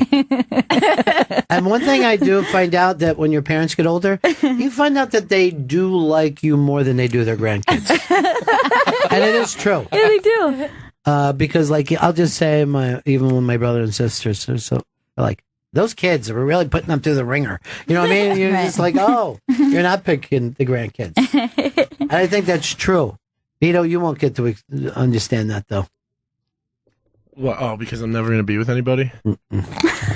Remember Lobster Girl didn't want you? He guessed the answer. Yeah. Oh, you mean because I'm never going to be with you? And Chris, you were going so strong. You can't even get a Tinder snap now? Not anything? I'm not getting nothing, man. It's really fucked up. Everybody, when you were getting all the Tinder, people were saying you were lying because it's been hard for guys to get it. Can I throw a theory out there? Yeah. Did people start saying you were lying, and now you're afraid to be caught and said lie, and now you will not weave those lives anymore? Every fucking story was 100% true. So then why would it dry up so quickly and suddenly? Or are you dry, dude? I know. The dick's still broken, isn't it? I do believe that he doesn't lie. I believe that, like I said, Chris Stanley will lie by omission. Yes. Yes, I will. That's 100% I had a true. problem yesterday where Jackie Martlin sent me a thing, and I go, dude, where have you been? And he does that. What? I ask Chris all the time. I can't get on your show. And I go, you will get on the show. Now, if I go to Chris, I go get Martlin on the show. He will. But he will cockblock people that I don't know about. I don't want to cockblock anyone. I know that you're saying that, but it's just not true. But then he'll go like this. Oh, I'm getting Marley on next week. As soon as I asked, he will get on here immediately. But he's a wall if I don't ask about it. And I wanted to move Vito because he's more social. Yes. But every assignment I give him, he's terrible at. That's a problem. Yes, that's what I'm saying. Why we're getting rid of you. Let's not be too hasty. You know what I'm going to bring in? Jen's sister. That'd be so fun. Oh, I would love that. I would hate it. Why would you hate it? I don't want to work with her. It would just be nonstop drama That'd be between awesome. me and her. Like, I can't live with Chris, this is coming off like a fetish. Please stop. There's no fetishizing here. It is. You mind if I check your porn search right now to see if it doesn't say sisters? And probably Trinidad sisters. It says racially ambiguous sisters. Do not look at my Pornhub. Through my Pornhub, My did you say? Pornhub. And he pointed at his bunghole.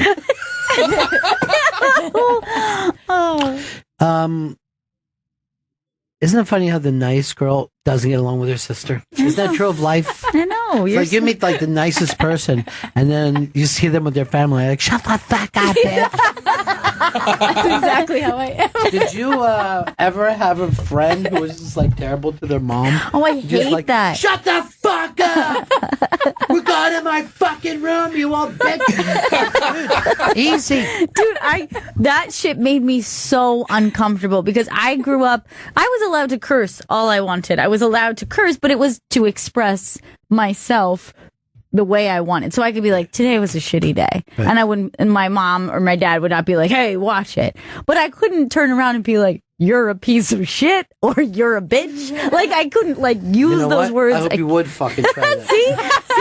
Like I Give me would, a fucking reason. I would never do that. I can't imagine just being like, you're a bitch to my mom. Like, That's funny. I would be dead. I would I be fucking dead. hit you so hard that when you woke up, people were laughing and yelling mullet at you.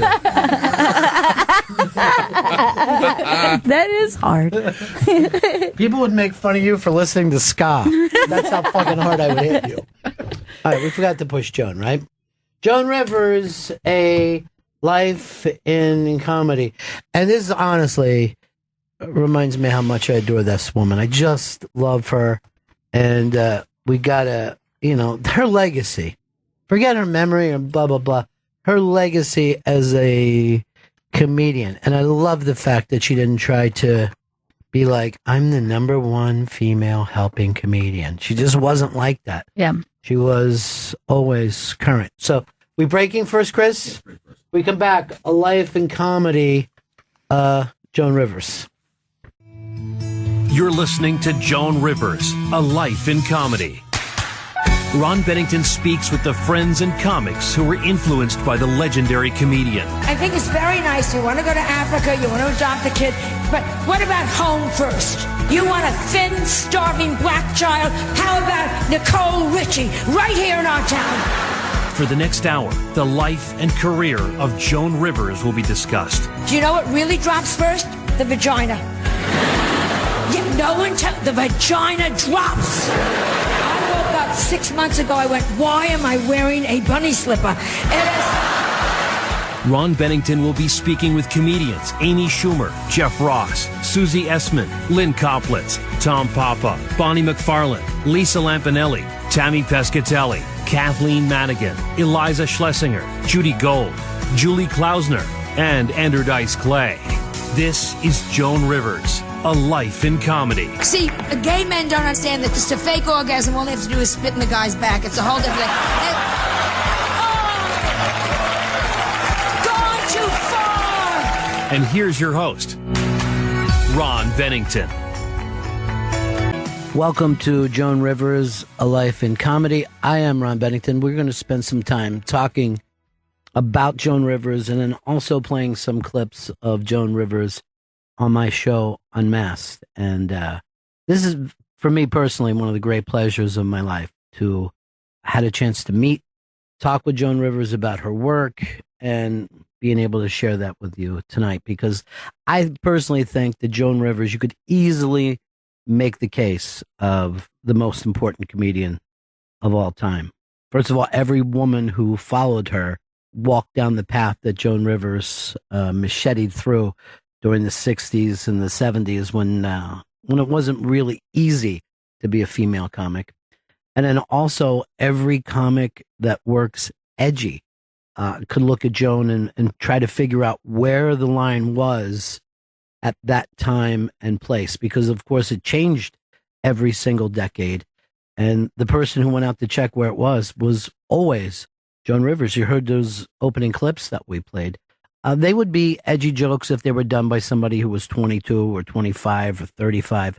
But at her age, she stayed as edgy as possible. And I have talked to Joan about that on Unmasked. I played my first record for my daughter I said, this put people into shock in 1966. Yeah. Into shock, Melissa.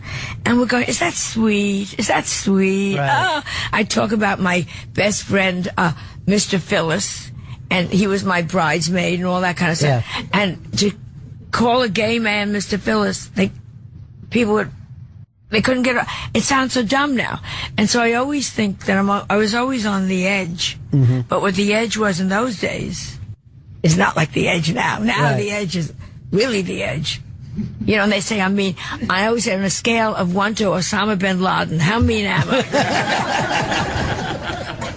Here's another piece where Joan talks about why she thinks the edge is important and why we need to go out that far in comedy. I'm very conscious of the Holocaust, that it is being forgotten, to the point where I have a little tattoo, a number on my arm. With Just to have my grandson remember that there was a Holocaust. I had the tattoo, a number on my arm.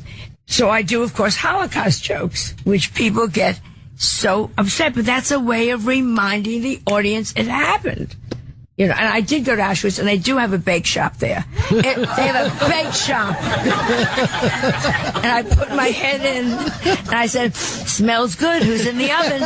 And that's one of the things that just amazes me about Joan. And when you kind of look back at it, where I had a chance to talk to her about this, is what she thought of comedy and who she thought was important in comedy. And what you have to remember about Joan is she started a kind of a magical time when comedy went from just telling jokes to also being about something, being a little more personal. And she started in the Village.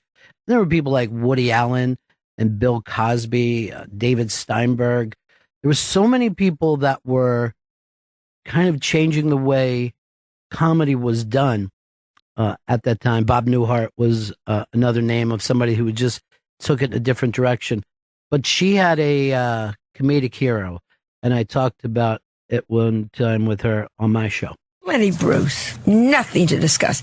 I was lucky enough, we were at the bid around holding the numbers. He was across the street at a place called Cafe Wa getting busted, and we were able to run across and see him. Can't touch him. Nobody still can touch him. And you wonder if he was alive, what he'd be talking about now. You know, like all this stuff now, and I do it in my act, he'd say, you're a nigger, you're a wop, you're a kike, you're a frog, you're a chinkarino. Everybody's something to stop it. And you went, yeah. And then he would do the act. It was amazing. It was amazing. He did something that was so nice for young people. I was at the bitter end doing my own act and bombing.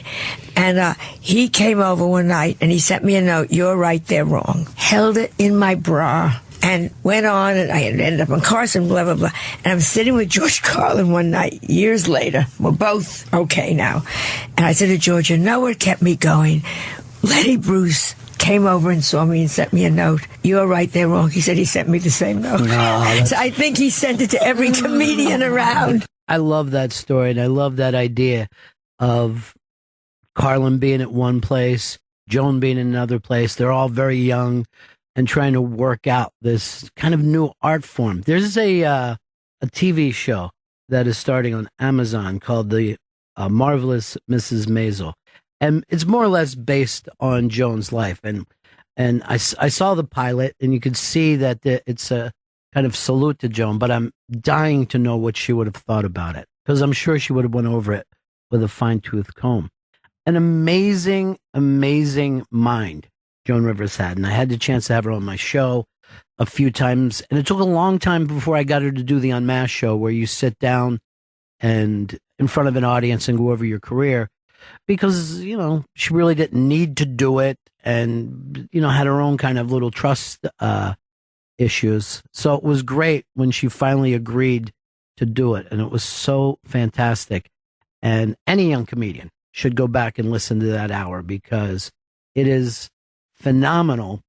Just the way that she would think, the way she would write material, the way she would structure her act, and the fact that she was a woman. And Joan never really liked to carry that flag. Every young comic that is coming up that is a woman had a tendency to remember the first time that they saw Joan, because this would suddenly become embedded in their head that this was an option for them. And Amy Schumer, who is probably, one of the most powerful comedians in the world right now. I got a chance to talk to her, and it was the night that Joan passed away. We had done a tribute to her that night. And it was still obviously very, very shocking, even though that we'd known Joan was rushed to the hospital and all that.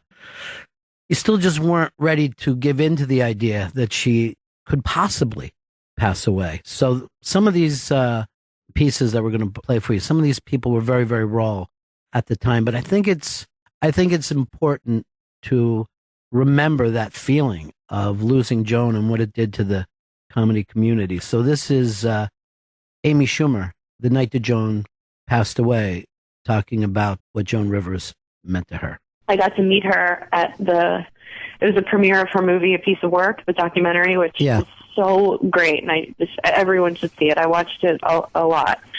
And it's like so hilarious, but also such an inspiration to me, and not just female comics, but just comics. And I went over to her, and I just kind of had to fight my way through a bunch of press because everybody was like, she was being mobbed. Everybody wanted to talk to her.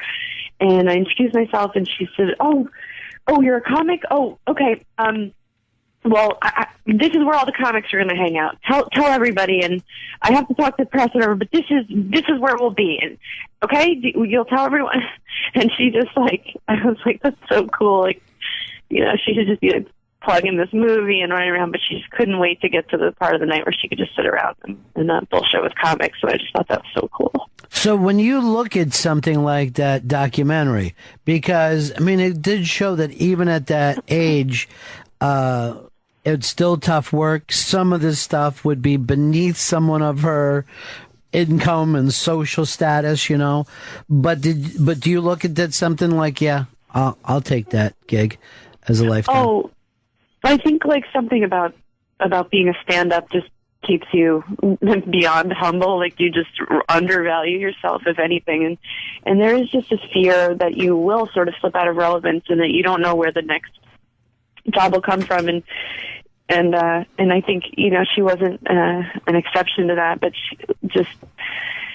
she just never let herself get too comfortable and just wanted to just keep working and keep getting better, and it was just so cool to be around and to see.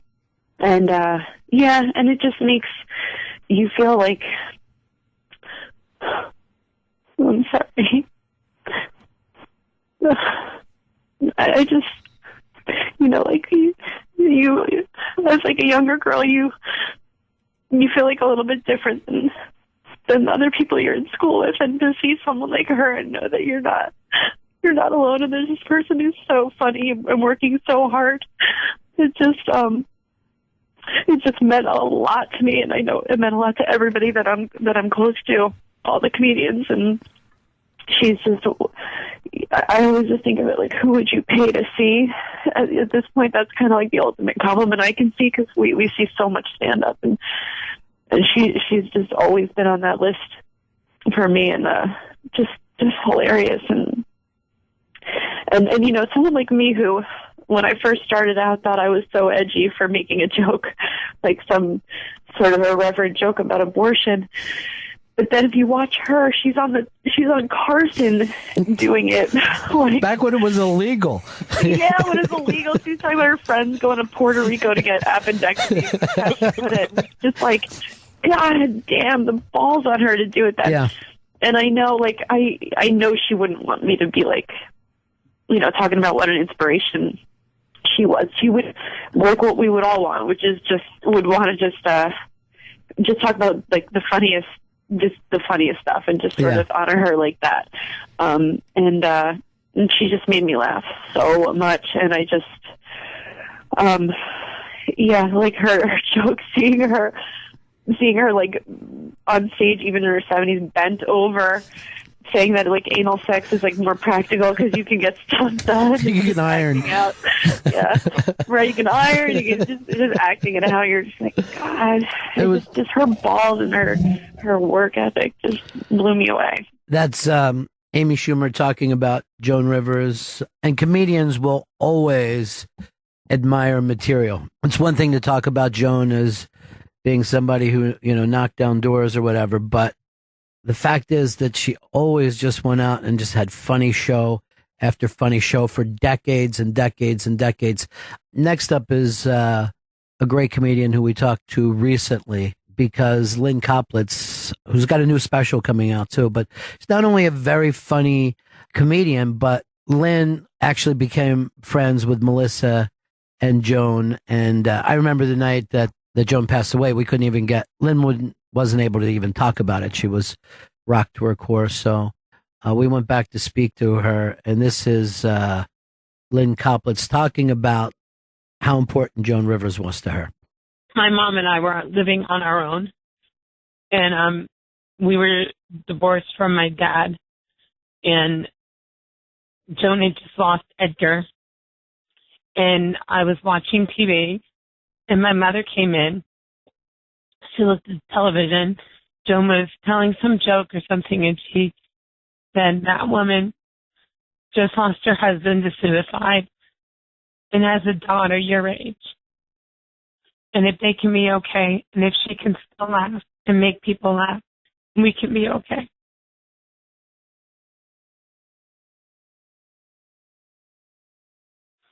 That was the first time I really knew who Joan Rivers was. And she was hosting, she was on some daytime show or something, and she was laughing, and my mom said she's very, very, very sad. And look how funny she is. So when Joan passed, of course I was aware the whole week of what there was a lot that the press and everybody didn't know that those of us in the inside knew. And I mean, one of the things that I don't think gets enough credit is that Melissa she's truly her mother's daughter. She's one of the most generous, kind people I've ever known. I just hope and pray that I can be half as kind as Melissa was, or generous of spirit as she was with her mother's passing. I've never seen anything like it in my life. She allowed everyone to come to the hospital and say goodbye. She gave friends and people private time with Joan. She invited us all to had everyone at the funeral and into Joan's home right after she passed. And it was just, to this day, it's mind-boggling to me how wonderful Melissa was. And just, it was really interesting to see her and realize, like, wow, you are such your mother's daughter, and you were just so elegant and so good. And it was really neat. And the funeral, of course, was funny and sad. And I mean, I've never laughed and cried so much. It was like watching Cats. You laughed, you cried. It was quite a day. And I remember thinking, because so many people after the funeral, it was the strangest thing. Like everyone you talked to, felt like their safety net had been ripped out, because Joan just had been such a support to so many people, financially, emotionally. I mean, I feel a lot of people don't realize how much she did for all of us. And my dog got sick. Joan, I would get messages and texts from her late at night when she was coming home from a gig, and which was one of the things I loved the most, is that we would text each other on the road, and it was very sweet. And I still have some of the emails. I've saved them for it's hard to let go of them. And she would text me, and the things she'd always ask is, "Where are you?" I'd tell her where I was, and she'd say, "How was the show? Did they laugh?" And I would always, yeah, they laughed. What do they know? And if they didn't laugh, or I got heckled, and I told Joan that, she'd write back, "Fuck them." They can't take a joke. Which I always thought was funny. Joan Rivers, obviously a really, really tough cookie, but at the same time, she was incredibly kind. She was kind to a lot of people. Obviously, she was kind to me when she didn't need to be. She didn't need to do this show, and would always stop by, and was always very, very nice about it. But the thing that always comes back to me now is just how damn funny she was, and what a great writer she was, and how much we miss this. This is a truly great comedic writer talking about that. This is Bonnie McFarlane talking about Joan Rivers.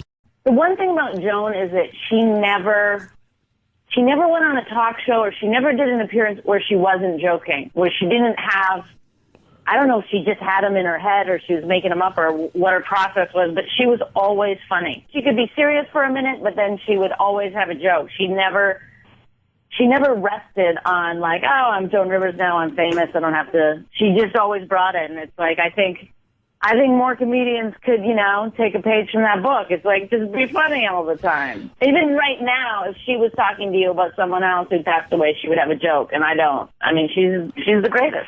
It's funny that you bring that up because, to me, there's always it's always like a different type of comedian, but if, like, let's say Bobby Kelly or Rich Voss comes in, they always come in to kill.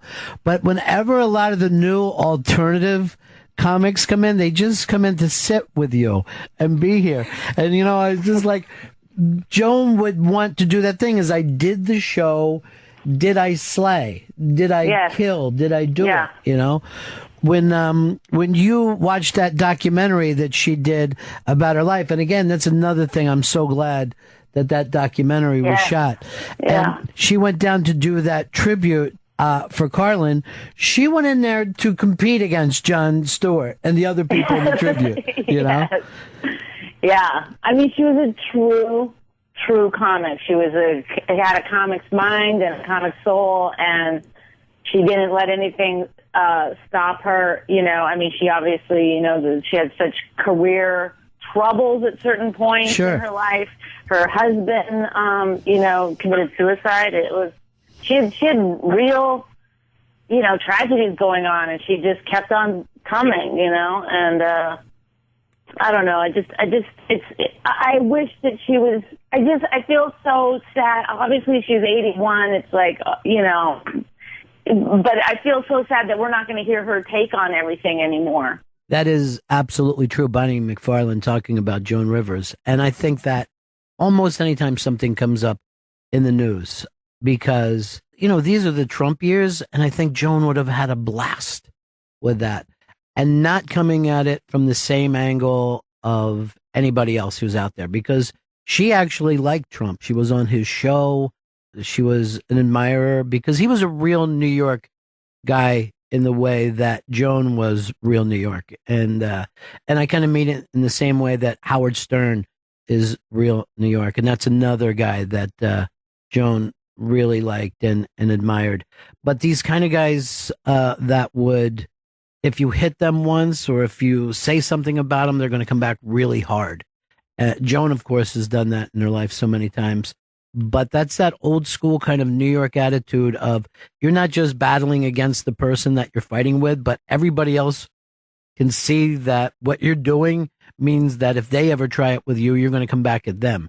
So I would have loved to have seen and heard her take on Donald Trump, particularly this recently, Kathy Griffin and Donald Trump going back and forth, and both of them were friends with Joan. But this is Joan Rivers from the Unmasked show talking a little bit about Donald Trump. I could say anything. What are they going to do to me? Well, you're going to fire me? Get online. As Donald Trump says. Donald Trump is a good friend of mine, very smart. Don't ever let anyone think he's a fool. I've done Celebrity Friends, smart. And one time, somebody was going to sue me, and he said, when I say they want to sue me, get online. Right. And I love that attitude. Get on. You can say what you want at this age. And comedians, we are there to say the emperor has no clothes. You're not allowed to say anything. Everything is taken. Oh my God. And I know you call me a nigger. Ah, yeah. And I'm a kike. So you call me a kike. I'll call you a nigger. Now let's have lunch. Everybody, it's so stupid. Joan Rivers, a life in comedy, one of a kind, and easily one of the top comedians of all time. And because of all the things that she did and for how many decades in a row that she did it, you could make the case that she was the greatest of all time. She was just fantastic. And I think one of the things that would come up every time that she would do an interview, they would ask her about who was ever the young, hot comedian. at the time, female comedian. And she was always asked to comment on it. And I know it used to drive her crazy because she was more interested in herself and where she was in the world. I think this happens a lot with athletes too. Like Michael Jordan later in his career would get approached by people going, I used to have your poster on the wall and you meant, and Michael would be just like, let's just play this game. All right. I want to beat you today. I don't want to sit around and hear how great I was for you to rise up. I want to play against you. I want to see how good you are. And that kind of healthy competitive nature exists in comedy. And this is a truly great comedian who kind of came up in the world of celebrity roasts, Lisa Lampanelli, talking about the fact that, you know, a lot of times I think people brought up Lisa's name too much to Joan. And this is Lisa Lampanelli talking about Joan Rivers. She attacked me a lot on Howard Stern's show, and I would always get a call from Howard Stern News saying, what do you have to say back to Joan? I go, guess what? Nothing. Because Joan Rivers is an icon. She gets to have any opinion about anyone that she wants. Right. She gets to say whatever she wants, and she earned it. So, like, don't even worry about it. Because I don't think you can ever take it personally when someone makes fun of you, you know, and jokes about you. And even if they say, I don't like her, she's not funny, that's called an opinion, and it's okay, especially from an icon. Maybe take their opinion and learn a little from it. Well, yeah, in the case of that, I mean, she, you know, when she would have a tendency to look over her shoulder and see somebody coming on, you know, she would start to compete, like she was young and hadn't achieved all this stuff. But you knew, at least at that point, you had to feel like you somehow made it if you were making her sweat a little bit. Oh my God, just the fact that she'd even know my name. That's how I always felt about people like who were super famous and sort of iconic that way, like Don Rickles, Howard Stern, Jeffrey Gurian. Of course, I throw that in as a joke because he's a nobody. But no, for those people, Joan Rivers, to even know I'm on a radar at some point, I'm like, whoa, I made it.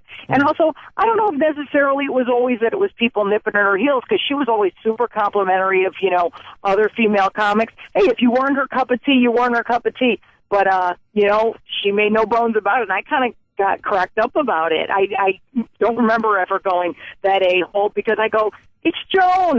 Do you see what she says? It's kind of like getting your feelings hurt at a roast. It's not allowed. And this is Tammy Pescatelli talking about Joan Rivers as well. I think she wasn't such an anomaly. You know, back then, think about, is there any peer of her generation of female? No, I mean, it was Joan. And that was, I'll never forget this. You know, I had that failed reality show for a while on Weed, but it followed hers. Mm-hmm. And so when we did press together, we didn't do press together, but we did press internally for the network, where we all had to come and do some photo shoots, and she and Melissa were there. And then I was there with my husband and my son, and I was really sick. And I said, please don't, I wanted to give her a hug. I go, but please don't come close. I don't feel sick, and I'm here at work. And she said, of course you are. Where else would you be, honey? And I'm like, yeah. She's like, you have a TV show. I don't care if you have an IV. You roll it out and you hold your arm behind your back. You're right, you know. But she always, I said to her, that was one of the first times I met her, and I said, you know, you are such an inspiration. And she goes, oh Christ, if I have to hear that one more time. It was amazing, because then I thought, oh God, she hates me. But then she sent me a little note, and just, you know, when the show aired, and she just told me it was great and she was happy. You know, I think the network expected her to, like, pass the torch, and she wasn't passing nothing. No, nothing. She was and nor should she have, by the way, you know, nor should she have. And there was this one moment where they wanted us another time to do a commercial together. So, like, we'd be standing and together, and then she would say something, and then come up after me and watch this one. And I was standing there ready to film it, and they said, okay, Joan, we have to do this. And she said, no, we don't. And everybody she goes, it's not up to me to promote her show. I have to promote my show. And, you know, a lot of people go, were you pissed? I wasn't pissed at all. To me, I was like, that is brilliant. She was right. She knew what business was. I can't take that personally. It wasn't up to her to worry about my show. She wasn't there for the network to be the face of the network, and everybody else. And it was such a great, brilliant business lesson because she was smart and savvy. And then she looked at me and she goes, "Don't take it personal, kid." And I said, "I don't." You know, I mean, I would have never had at that time the chutzpah to just tell the network people, "I'm not doing it." Can you imagine? No, I think the beauty of that is that was her way of saying, you know, you belong in this business. You know, I think that's the beauty of that story. Yeah, and she knew who she was. She was going to give them everything they asked for. She was a consummate professional. She would give them everything that she was contracted for. But if they wanted something else, then they were going to have to pay for it. And I went to college for 4 years for an undergrad and 2 years for an MBA, and I learned more in that 36 seconds from that woman than I learned all those years.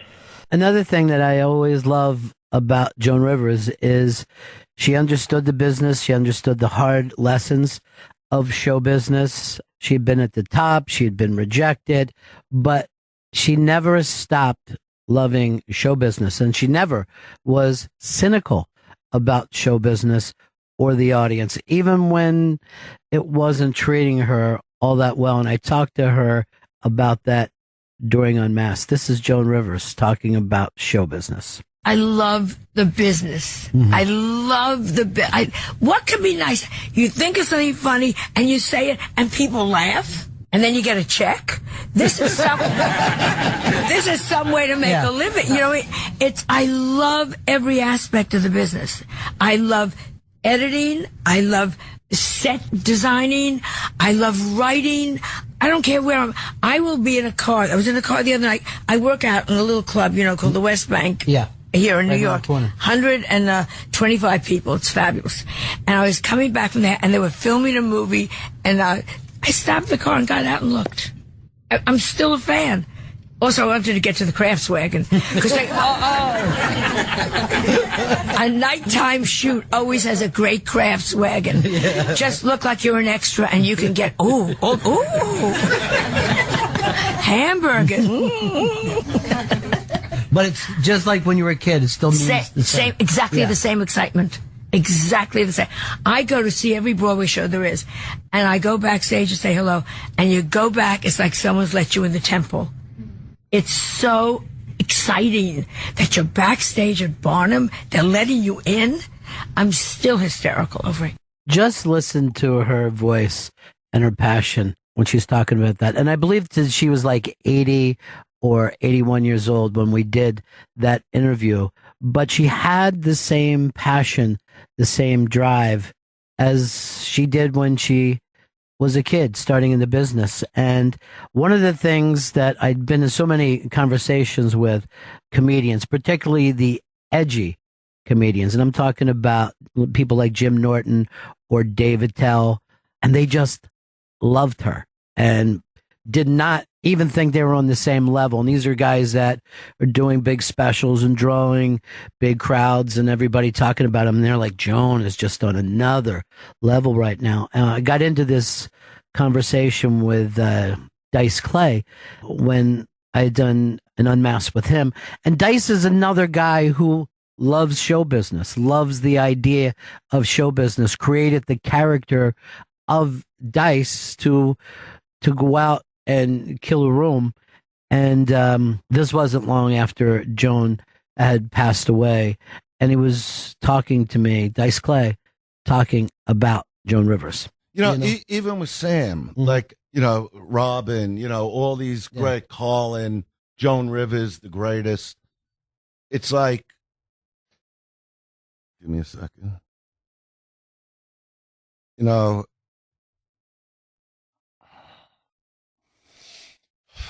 these were all, no matter what happened, they made the world laugh. And no matter what I went through with any of them, they were the best on stage. I'm having a flashback to my Arsenio moment because the toughest guys are the most sensitive. It's hard to come out of this for a minute. And you could be the toughest guy, but I always looked at sensitivity as my kryptonite, you know. And I don't care if I'm crying a little because, you know, Robin gave the world everything. Joan, you know, I nearly had a fight with this fucking 80-year-old guy.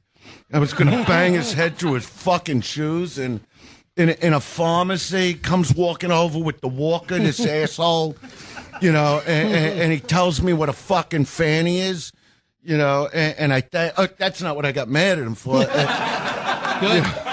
And I thanked the guy, you know, and as he's walking away with the tongue hanging out of his mouth, and turns around, he goes, what'd you think? Joan Rivers just died like days earlier. And he goes, and I knew Joan. He goes, what'd you think of Joan? I go, she was the greatest. He goes, well, I thought she was a fucking bitch. You know, what she did that time with Carson. And I go, wait a minute. You thought so? You? You know, living in Hollywood since you're 30, you're now 8 steps away from your fucking grave that I'm going to put you in, talking about a woman because she made a decision years ago, did her own talk show the way she wanted to do it. Her husband kills himself, and then she first goes on to become the biggest and greatest stand-up woman comic, not even woman, just the greatest comic ever, but she wasn't good enough for you. I said, walk the fuck away before I bang your head through your fucking shoes. You know, and like people in the drugstore are looking like his dice. They didn't hear what this 80-fucking-year-old guy said. They think I'm attacking this guy that can't fucking walk. You know, but I get very sensitive about that shit because, you know, these people aren't standing there to defend themselves. Dice Clay talking about his love for Joan Rivers. And like I said, so many of the edgy comics did. Louis C.K., the scene that he did with Joan Rivers on Louis was just filled with love for Joan. It's one of my favorite things that she's ever done too in terms of acting, and I know how much that she loved acting and how much acting was important to her. But go back and watch that. Just take the time to go back and watch it because she's amazing in it. And Louis had set it up where there was this attraction, this sexual attraction between the two of them. And people the guys that have been around Joan felt that. And I'm talking about some of the edgiest comics ever. It's a great, great piece, part of the Louis show. And here's another guy, a guy that is, to me, one of those just pure show business guys, Jeff Ross. And I always look at Jeff Ross this way, that if Rickles and Joan Rivers had a kid, it would probably be Jeff Ross. That's how much that I feel like he's part of that, the roots of that comedic tree. Caught him the night that Joan passed away. He came, called the show, and obviously was still pretty crushed by the news. This is Jeff Ross. What other comedian stayed relevant into her 80s? It's very, very rare. And it's devastating. She's our comedy mom. I feel like she has 1,000 kids. This is just a terrible way to go. You know, I don't want to pontificate, but when a comic of her importance has an obligation to her fans to keep her voice in working order, to keep her instrument fine-tuned, as the best comedian, she would shine light on the darkest corners of society. And that is the most important thing a comedian can do, in my opinion. She would not just cross the line, she defined the line. And, you know, comedians, we're the truth tellers, we're the honest ones in society. And she really exemplified that. So this is a real too soon moment for me. Jeff Ross talking about Joan Rivers. But I do want to kind of get back into that show business thing, because I do believe that she had the feel of an old school comedian, let's say from the Catskills. She also had the Lenny Bruce honesty, edginess, and it all kind of came together in this perfect storm. There was the feminism of just being on stage at that time and being a woman, but never will you see Joan Rivers on stage that she wasn't all dolled up, that she was presenting herself in a show business way. And Tom Papa was on the Bennington show with me and told this story that I just love, because I think it teaches you something about Joan Rivers. I worked with Joan Rivers once, and it was right after 9/11, and we were doing something at the Garden, like the theater at the Garden. And she was great. It was the first time I met her, and she was like really a great comic. Like we were backstage, she's like throwing lines, and it was just like respected her the minute I met her. It was just amazing. So anyway, at the end of the show, after the end of my set, I say, "Good night, thank you very much." I walk off, and she's in the wings. She goes, "Okay, now go take your bow." And I laughed because I'd never heard that. We're comedians. We don't go back for a bow. She pushes me, go, take your bow. And I went back out. I took a bow, and the applause went up, and they were okay. Yeah. And I came back. She smacked me in the arm. She goes, "That's how show business works." Tom Papa getting that show business lesson from Joan about go out and take your bow. I don't know. That story just slays me. Here's something about Joan Rivers that I will never forget the rest of my life. The first time I interviewed Joan, I think we were talking about new material, and she opens her purse and reaches down into her purse and just starts to pull out some napkins and some little pieces of paper that maybe came from a hotel or a restaurant. And it was just new, fresh material that she had been writing, whether it was sitting at a breakfast table or being in the back of a car. And again, she's decades into her career. She's worth a fortune, which you would never know, the way she would go out and promote new shows that she had coming up. There was no reason for her to be this driven. But the fact that she wasn't saying this into a phone or having an assistant writing down, that she was just jotting this on maybe a napkin that she had on an airplane, just slayed me. So every time after that I would talk to Joan, I would bring up new jokes to her, and she would go into her purse for it. And she always loved the fact of, like, she hadn't performed some of these for anybody, so she was always looking for the response that she was getting. But I did that on the Unmasked that I did with her, and it was gold. Here we go. Yeah. Yeah, what do you want to know? Look at this. Is this amazing? Yeah. Everything is all jokes. Yeah, on everything. You write them on everything. Yeah. You write them down on whatever. Whatever you got. Yeah. Yeah. Look at that. This is the card. Yeah. I celebrate all holidays. Even though I'm Jewish, I celebrate all holidays. At Easter, I color matzo balls. Now, when a joke like that shows up, does it just show up for you? You're not. Sometimes it just shows up. Yeah. You're talking to a friend. Right. And I'm always saying, wait. Let me write that down. Oh, yeah. It was so hot. This may not be funny. I farted just to get a breeze. Now, look at this. I got it all over here. It's all over the place. Not wanted. Okay, you started something now. Yeah. I'm not saying my mother didn't want me, but the doctor delivered me through pantyhose.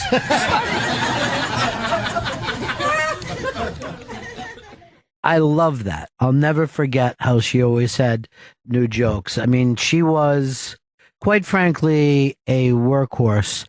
And obviously, you need to go back, if you haven't seen it yet, and see Joan Rivers, a piece of work, because work was just such a big part of her life. It was phenomenal. But so many comedians love the scene about the calendar, that she wanted that calendar to be full. She wanted to look forward to a lot of gigs. And comedians just got a giant kick out of that. This is Eliza Schlesinger talking about Joan Rivers, from Joan Rivers, A Piece of Work. The one thing I will say from Piece of Work, I will never forget. It's a specific scene where she's looking through her calendar and it's full, but she's like, I'm paraphrasing when she's like, I can never work enough. It's never enough. And like, that's the one thing I took away from it. And I totally feel like a lot of comics, at least the successful ones and the ones I respect and the ones I model myself, that you can never do enough and you can never stop. And she had her hands in many pies and was funny in everything that she did. And like, that's the kind of performer I want to be. That's Eliza Schlesinger talking about just the work ethic of Joan Rivers. This is Lisa Lampanelli talking about Joan. I think she was just an example that you can work so hard, even to, she was what, 80? 81. 81. Mm-hmm. Okay. Who's out there in any other business at age 81 still going strong like that?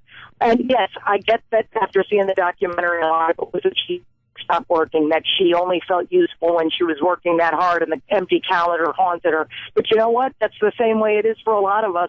And it was beautiful to see that our insecurities are also echoed in somebody who is so groundbreaking too. So after seeing her documentary, it made me feel not as alone anymore. Like I'm the only one who looks at their book and freaks out if the page isn't full. And this is the great comedian Kathleen Madigan talking about seeing the documentary Joan Rivers, A Piece of Work. It's sad because, I don't know if 81 I'll be running around like that. I'm pretty content with just golfing and having some beers and being with my nieces and nephews when I'm off. I don't know that I'm as driven as it was. I don't think that's within me. But when somebody is as driven as her, and in her documentary, Joan's got plenty of money, and she saw a blank month, and she's like, "What is this? Why doesn't somebody fill this?" And to me, I said, "Oh my God, her nightmare is my dream." Like, she wants, every moment filled. I don't. I mean, I like to do shows and all that, but I'm just not that driven. But I think her driving force is what made it seem like she can't die now. What do you mean she's 81? That's Kathleen Madigan talking about Joan Rivers and her drive. And it was really, really a difficult thing for, a lot of the people in Joan's life to deal with because it was constant. She was like a shark. She had to keep moving all the time. And there was no kind of end goal for her. The goal seemed to be just to keep doing more and more stuff. This is Susie Essman, the great stand-up comic, as well as one of the stars of Curb Your Enthusiasm, talking about Joan. The last time I saw her, or last time before I saw her, I was doing a voiceover for an animated thing with her, and it was being done in a studio in New York. And she had done Joan and Melissa, the reality show, like 16 hours the day before in LA. She took the red eye into New York, recorded with me, and then drove 2 hours to do 2 hours live of QVC in Pennsylvania, then was taking the red eye back to LA. This is at 80 years old. This was the schedule all the time. Yeah. She was driven. And like you said, irreplaceable, completely irreplaceable. There is no other Joan. I can't replace her. Nobody that I know could replace her. It's a huge loss to me personally, and to our whole community, and to the world, to the millions of people she made laugh. Susie Essman talking about Joan Rivers. I mean, I think one of the things that you can't forget about Joan, and we're talking about drive, we're talking about being shocky or edgy, but you also can't forget about her stage craft. And she was a trained actress before she started doing stand-up. But if you look at her stand-up and how some of this came together, of her own act, she was the star, but also the writer, the producer, the director, the editor. The craft that she had was pretty amazing, and I talked to Joan Rivers about that. I don't change my act. Yeah. I just constantly add new stuff. And the biggest compliment is when a friend comes and says, "My God, there's so much new stuff in it." And he goes, that's great. Because every night I try to feed new jokes and new things. I'm doing a whole thing about the homeless now, that there are no gay homeless. And I love, well, there are. Think about it, how great the boxes would look. I mean, I think,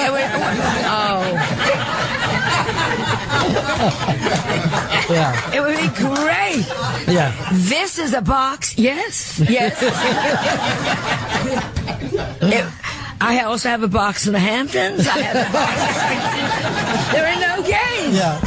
Kills me. And that when you get a new piece like that, you love it. It's And exciting. you love it. Yeah. You know what I'm saying? That's the one you can't wait to get to. Right. So my act, if you're going to only see part of it, see the beginning. Because the beginning I come out with all the new stuff. And some works, some doesn't work, but all the stuff I want to talk about. And then, because they have paid, I try to give them, like the last half, I give them things I know will work for them and make them happy. And a big shock. Always try to do a shock at the end. I end now with Whitney Houston's last words. Which were? Then I do it with water.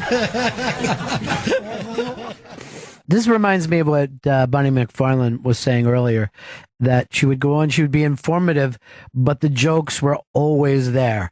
Like if she found it being serious for just a moment, whether it was talking about how to be a comedian or the craft of writing jokes or whatever, she would just bring in some killer lines because she wanted the audience to laugh. She set out to slay every single time. This is Joan Rivers talking about the jokes that didn't work for her.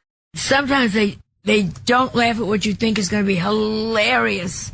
And I call that kill your baby. Yeah. You know, I'll do it 3 times. And if 3 times they haven't laughed, you go, okay. Yeah. Okay, it was just me that thought this was hilarious about whatever, you know. Oh, I had a stupid joke from nowhere. Kim Kardashian's baby is called Northwest. It's not attractive. You take one look at Northwest and you go Southeast.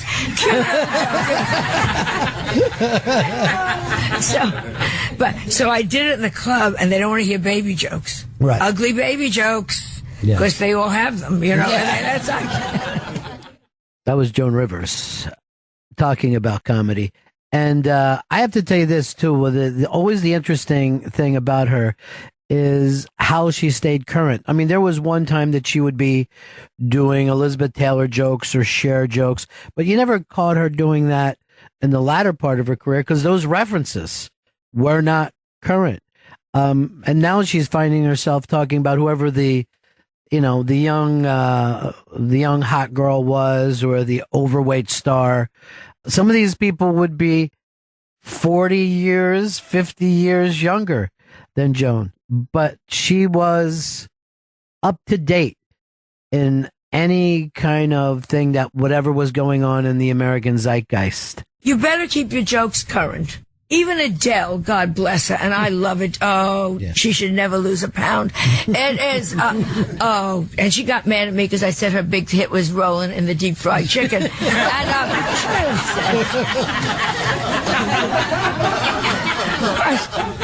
You know, you take it out of your act as it goes. Yeah. And you wait for something new to happen. God bless the 2 new Kardashians now. Yeah. That are going commando. Oh, you go, thank you, God. You know, that we got them now. And this is the comedian Judy Gold talking about the comedy of Joan Rivers. She wrote every day, and her jokes were flawless. They were flawless no matter what if you agreed or didn't agree with her politics or her take on, you know, dead celebrities or sick celebrities, you know. They were flawless. And the thing is that I knew that she had the first laugh and she had the last laugh. You never got ahead of her where she didn't say what you were thinking or didn't feel it was appropriate to say. I mean, you couldn't say anything about her that she didn't say about herself already. That was Judy Gold talking about Joan Rivers, a life in comedy. And this is the great comedian, Julie Klausner. When I first met her, I was like, oh, it's my Jewish aunt. It's Aunt Joan. Like right away, I felt so comfortable with her. And like she was one of my, like I said, one of my Jewish aunts. I mean, she was so warm and she liked who she liked. I mean, I remember reading something about her when she passed, where someone said she wasn't exclusionary, she was clannish. When you were in the family, you were in the family. And I was very lucky to feel included, and as was Billy, because he had a relationship with her as well. And she was just the best. Very complicated, interesting person, and not perfect, but really brilliant and incredibly total funny. pioneer. So funny. Yeah. So funny. As funny, like breathing air. I mean, she just was. Yeah, that is very, very true, what Julie Klausner just said. And I, from having Joan on my show, would notice that when she was just having conversation, it would be in the rhythm of a Joan Rivers joke. It was constant. So even when it wasn't written material or crowd work, it was conversationally stand-up comedy at all times. And a lot of times that, of course, got her into some trouble. And she had major battles with people, some that were forgotten and some that were not. And this is Susie Essman talking about Joan Rivers. Joan was interesting because she was so smart and so funny, and she made a lot of bad choices. Well, what kind of bad choices do you feel like she made? Because she was so bold. She would sometimes not trust how brilliantly funny she was, and she'd go low, making fun of somebody's fat or whatever. Right. Remember when she did that whole run on Elizabeth Taylor years ago, and I think some of that hurt her, and then she'd bounce back and figure out a way to get people loving her again. She dealt with a lot of adversity and a lot of naysayers over the years. Sure. A lot. I also think the thing about Joan is that she would not take conditional love. I also thought that that's why she kept moving the shock line over, because she did have to find out how far is she too pushed far. it. She pushed it. She would go too far, and then she was unapologetic frequently for how far she went. And that's fine. She's a comedian. You know how I feel about political correctness in comedy. It's it's a killer. But she was a very bold comedian. She was not a safe comedian at all. And to be her age and to be that bold is just, not that you actually get more bold as you get older, but the example that she set to be this fearless woman and not really pandering ever to her audience. She never pandered. And this is Joan talking about one of the times that maybe it went a little too far, because for Joan it was comedy, but not everybody takes it that way. I told a story which I'd forgotten, which was in the New York Post this weekend. Mary Tyler Moore, great in her time, but not funny. She was the reactor. She was the react. Yeah, yeah. She would react to what they did. Didn't talk to me for 21 years. Literally, Deborah Norville was having a baby shower, and she said, "I will not go if Joan Rivers is there." I never even met this girl, So anyhow, I finally see her at some cancer benefit 2 years ago. I grabbed her, I said, "Why don't you talk to me? We're both old ladies now. We're both eating scrambled eggs." You know what I'm saying?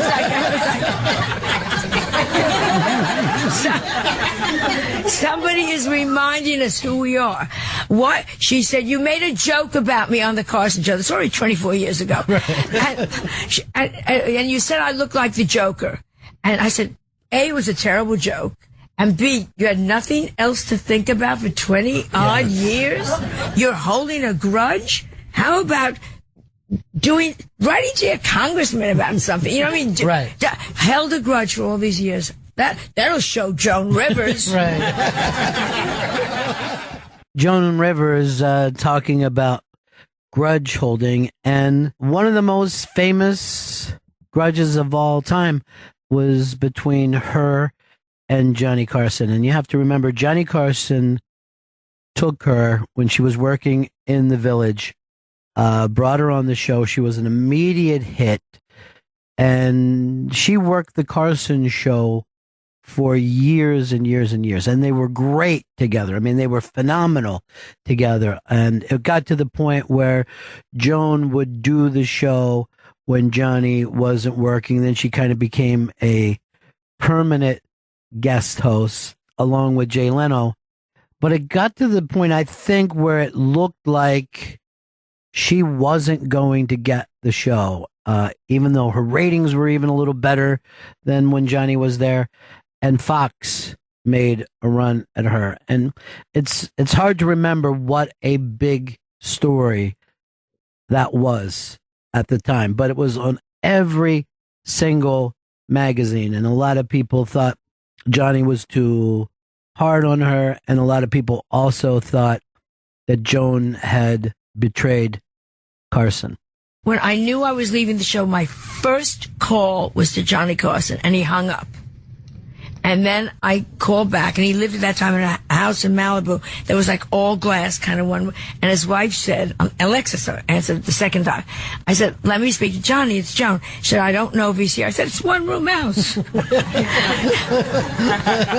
He's there. Yeah. Look around. Just move your head. And what he should have done, because I went to Fox, and the Fox show didn't work, and my husband committed suicide, and I was fired, and all that stuff. He should have, the day my Fox show went off the air, he should have had me on and said to me, where have you been? Right. It would have been so smart and funny. And, held would see me in a restaurant 6 years later and would walk past the window and say hello. And you'd go, what did I do? What did I do that was so terrible? But see, I think that's the kind of way people feel with an ex. You know what I mean? Like, when there's... That's very smart. An ex. Yeah. When there's that kind of... And he felt like, I brought you in, I adore this girl, and I'm proving. And then when he kind of lost a little control and you went out on your own, it just... But it was 20 years. Yeah. 20 years later, everybody else... Cosby walked, said hello, did 6 shots, and went and got his own show. Yeah. I mean, everybody moved on. Sure. It wouldn't be that you wouldn't keep going on the show. Yeah. But something clicked in his head. That was it, that it was personal, something personal I did to him. But Made me so sad. And it was really sad. And as I mentioned to her, it was like a breakup, because I think in a lot of ways that Johnny Carson was the great love of Joan Rivers' life, certainly from a comedic point of view. And I also thought that Johnny loved Joan that way too. And it really is that story where Joan never wanted to say, I'm a feminist, but if you look at it, isn't it the old kind of feminism story where the man says, I brought you in, I can provide for you, I'll be the daddy, the provider, and Joan's going, that's all great, but I want my thing too. And she kind of really picked career over that traditional love, I think, that Johnny had for her. I think it's an amazing, amazing story that you can look at from so many angles, and it would make just a fantastic book or a movie, anybody who wanted to focus on it. And as a matter of fact, we're doing this Joan Rivers, A Life in Comedy, and it's certainly just scratching the surface of all these stories. You could get into truly a million stories over the decades, and I hope that they all stay fresh in our minds, because I think she's that important to not only comedy but entertainment. I put her up with the greatest entertainers that we've had in the history of this country. And one of the real heartbreaking things is she loved The Tonight Show, and she was never invited back. And it wasn't just during Carson's reign, it went on after that. And I remember the night that she returned, Jimmy Fallon had her on, and the place went insane. This is Joan Rivers talking about her return to The Tonight Show. I was banned from the show, I think it was 27 years. 27 years. And my agent begged. My career's been up and down and up and down. Yeah. It wasn't like Johnny banned me, which was already a mistake, but he was very angry I left. And I really never say this. I think it was because I was a woman. Everybody else left, and Cosby left, and Carlin left, and Billy Crystal left, and David Brennan. Nobody was angry at anybody. I left, a wall came down. And I think because he really liked me the best. You begin to think why. Okay, so I was banned from the show. Then he leaves, and Leno comes on. Nobody cares. Half your audience here today wasn't even born when that took place. Right. Nobody cares, for God's sakes, you know. And they wouldn't bring me on the show. Leno decided not to use me. And my agent would call maybe every 2 years and say, people commit murder and they're out in 20 years. What is it? Would not use me. So the comics all knew about this. And then when Jimmy got the show, he called me the first day he got the show and said, will you come on opening night? First night. And let's break it. And I thought, how darling and sweet and sensitive. And I was so, look at this, so emotional. And it turns out it was February 17th. And my agent told me that, which was the first night I'd ever been on Carson 51 years ago. And Jimmy was, how about that? Yeah. And the car made a mistake. Look at this. Here I go. And drove to the wrong entrance, which was the right entrance at the time. 51 years ago. And it killed me. So I said, I'm not going to get upset. It's not my night. It's his night. Just go on and do it. And I did the whole thing. And I got back in the car. And I was going down to QVC. Buck's a buck. Buy the jacket.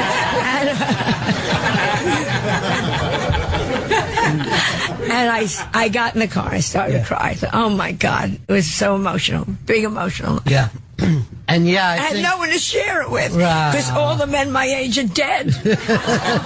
My vagina is so dry. Lawrence of Arabia tried to ride a camel through it last night. But let's not go with personal problems. Yeah. Ask me anything. Joan Rivers talking about her return to the Tonight Show. And, Jimmy Fallon was so gracious to bring her back.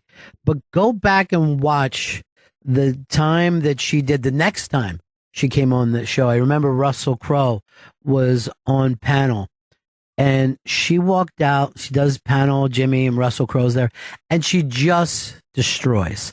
I'm sure it's up on YouTube, but that would have gone on for decades more. She didn't lose anything.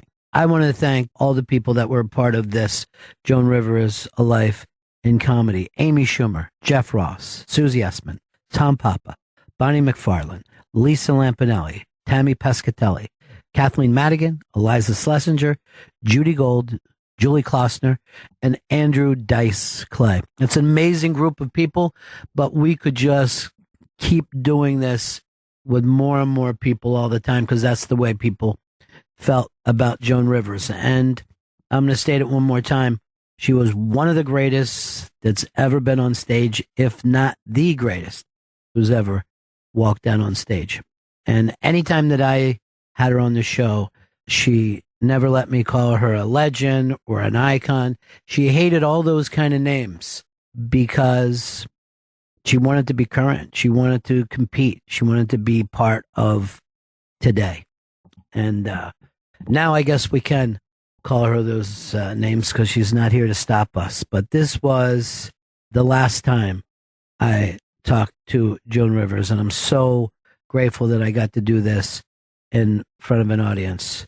And this is Joan Rivers, A Life in Comedy.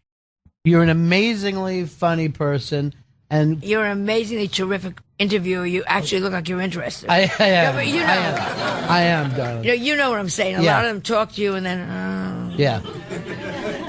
But seriously, I honestly believe that your work, and I think I know that you don't like to be called any of the nice names because you're still going. But I think that's the most amazing thing, Joan, is that you're currently the funniest, edgiest comic out there. That makes me so happy to say that. It's so nice. Yeah. That's lovely. Ladies and gentlemen, thank you. Joan Rivers. God bless her. God bless her. Thank you. Oh, it's so sweet. Okay.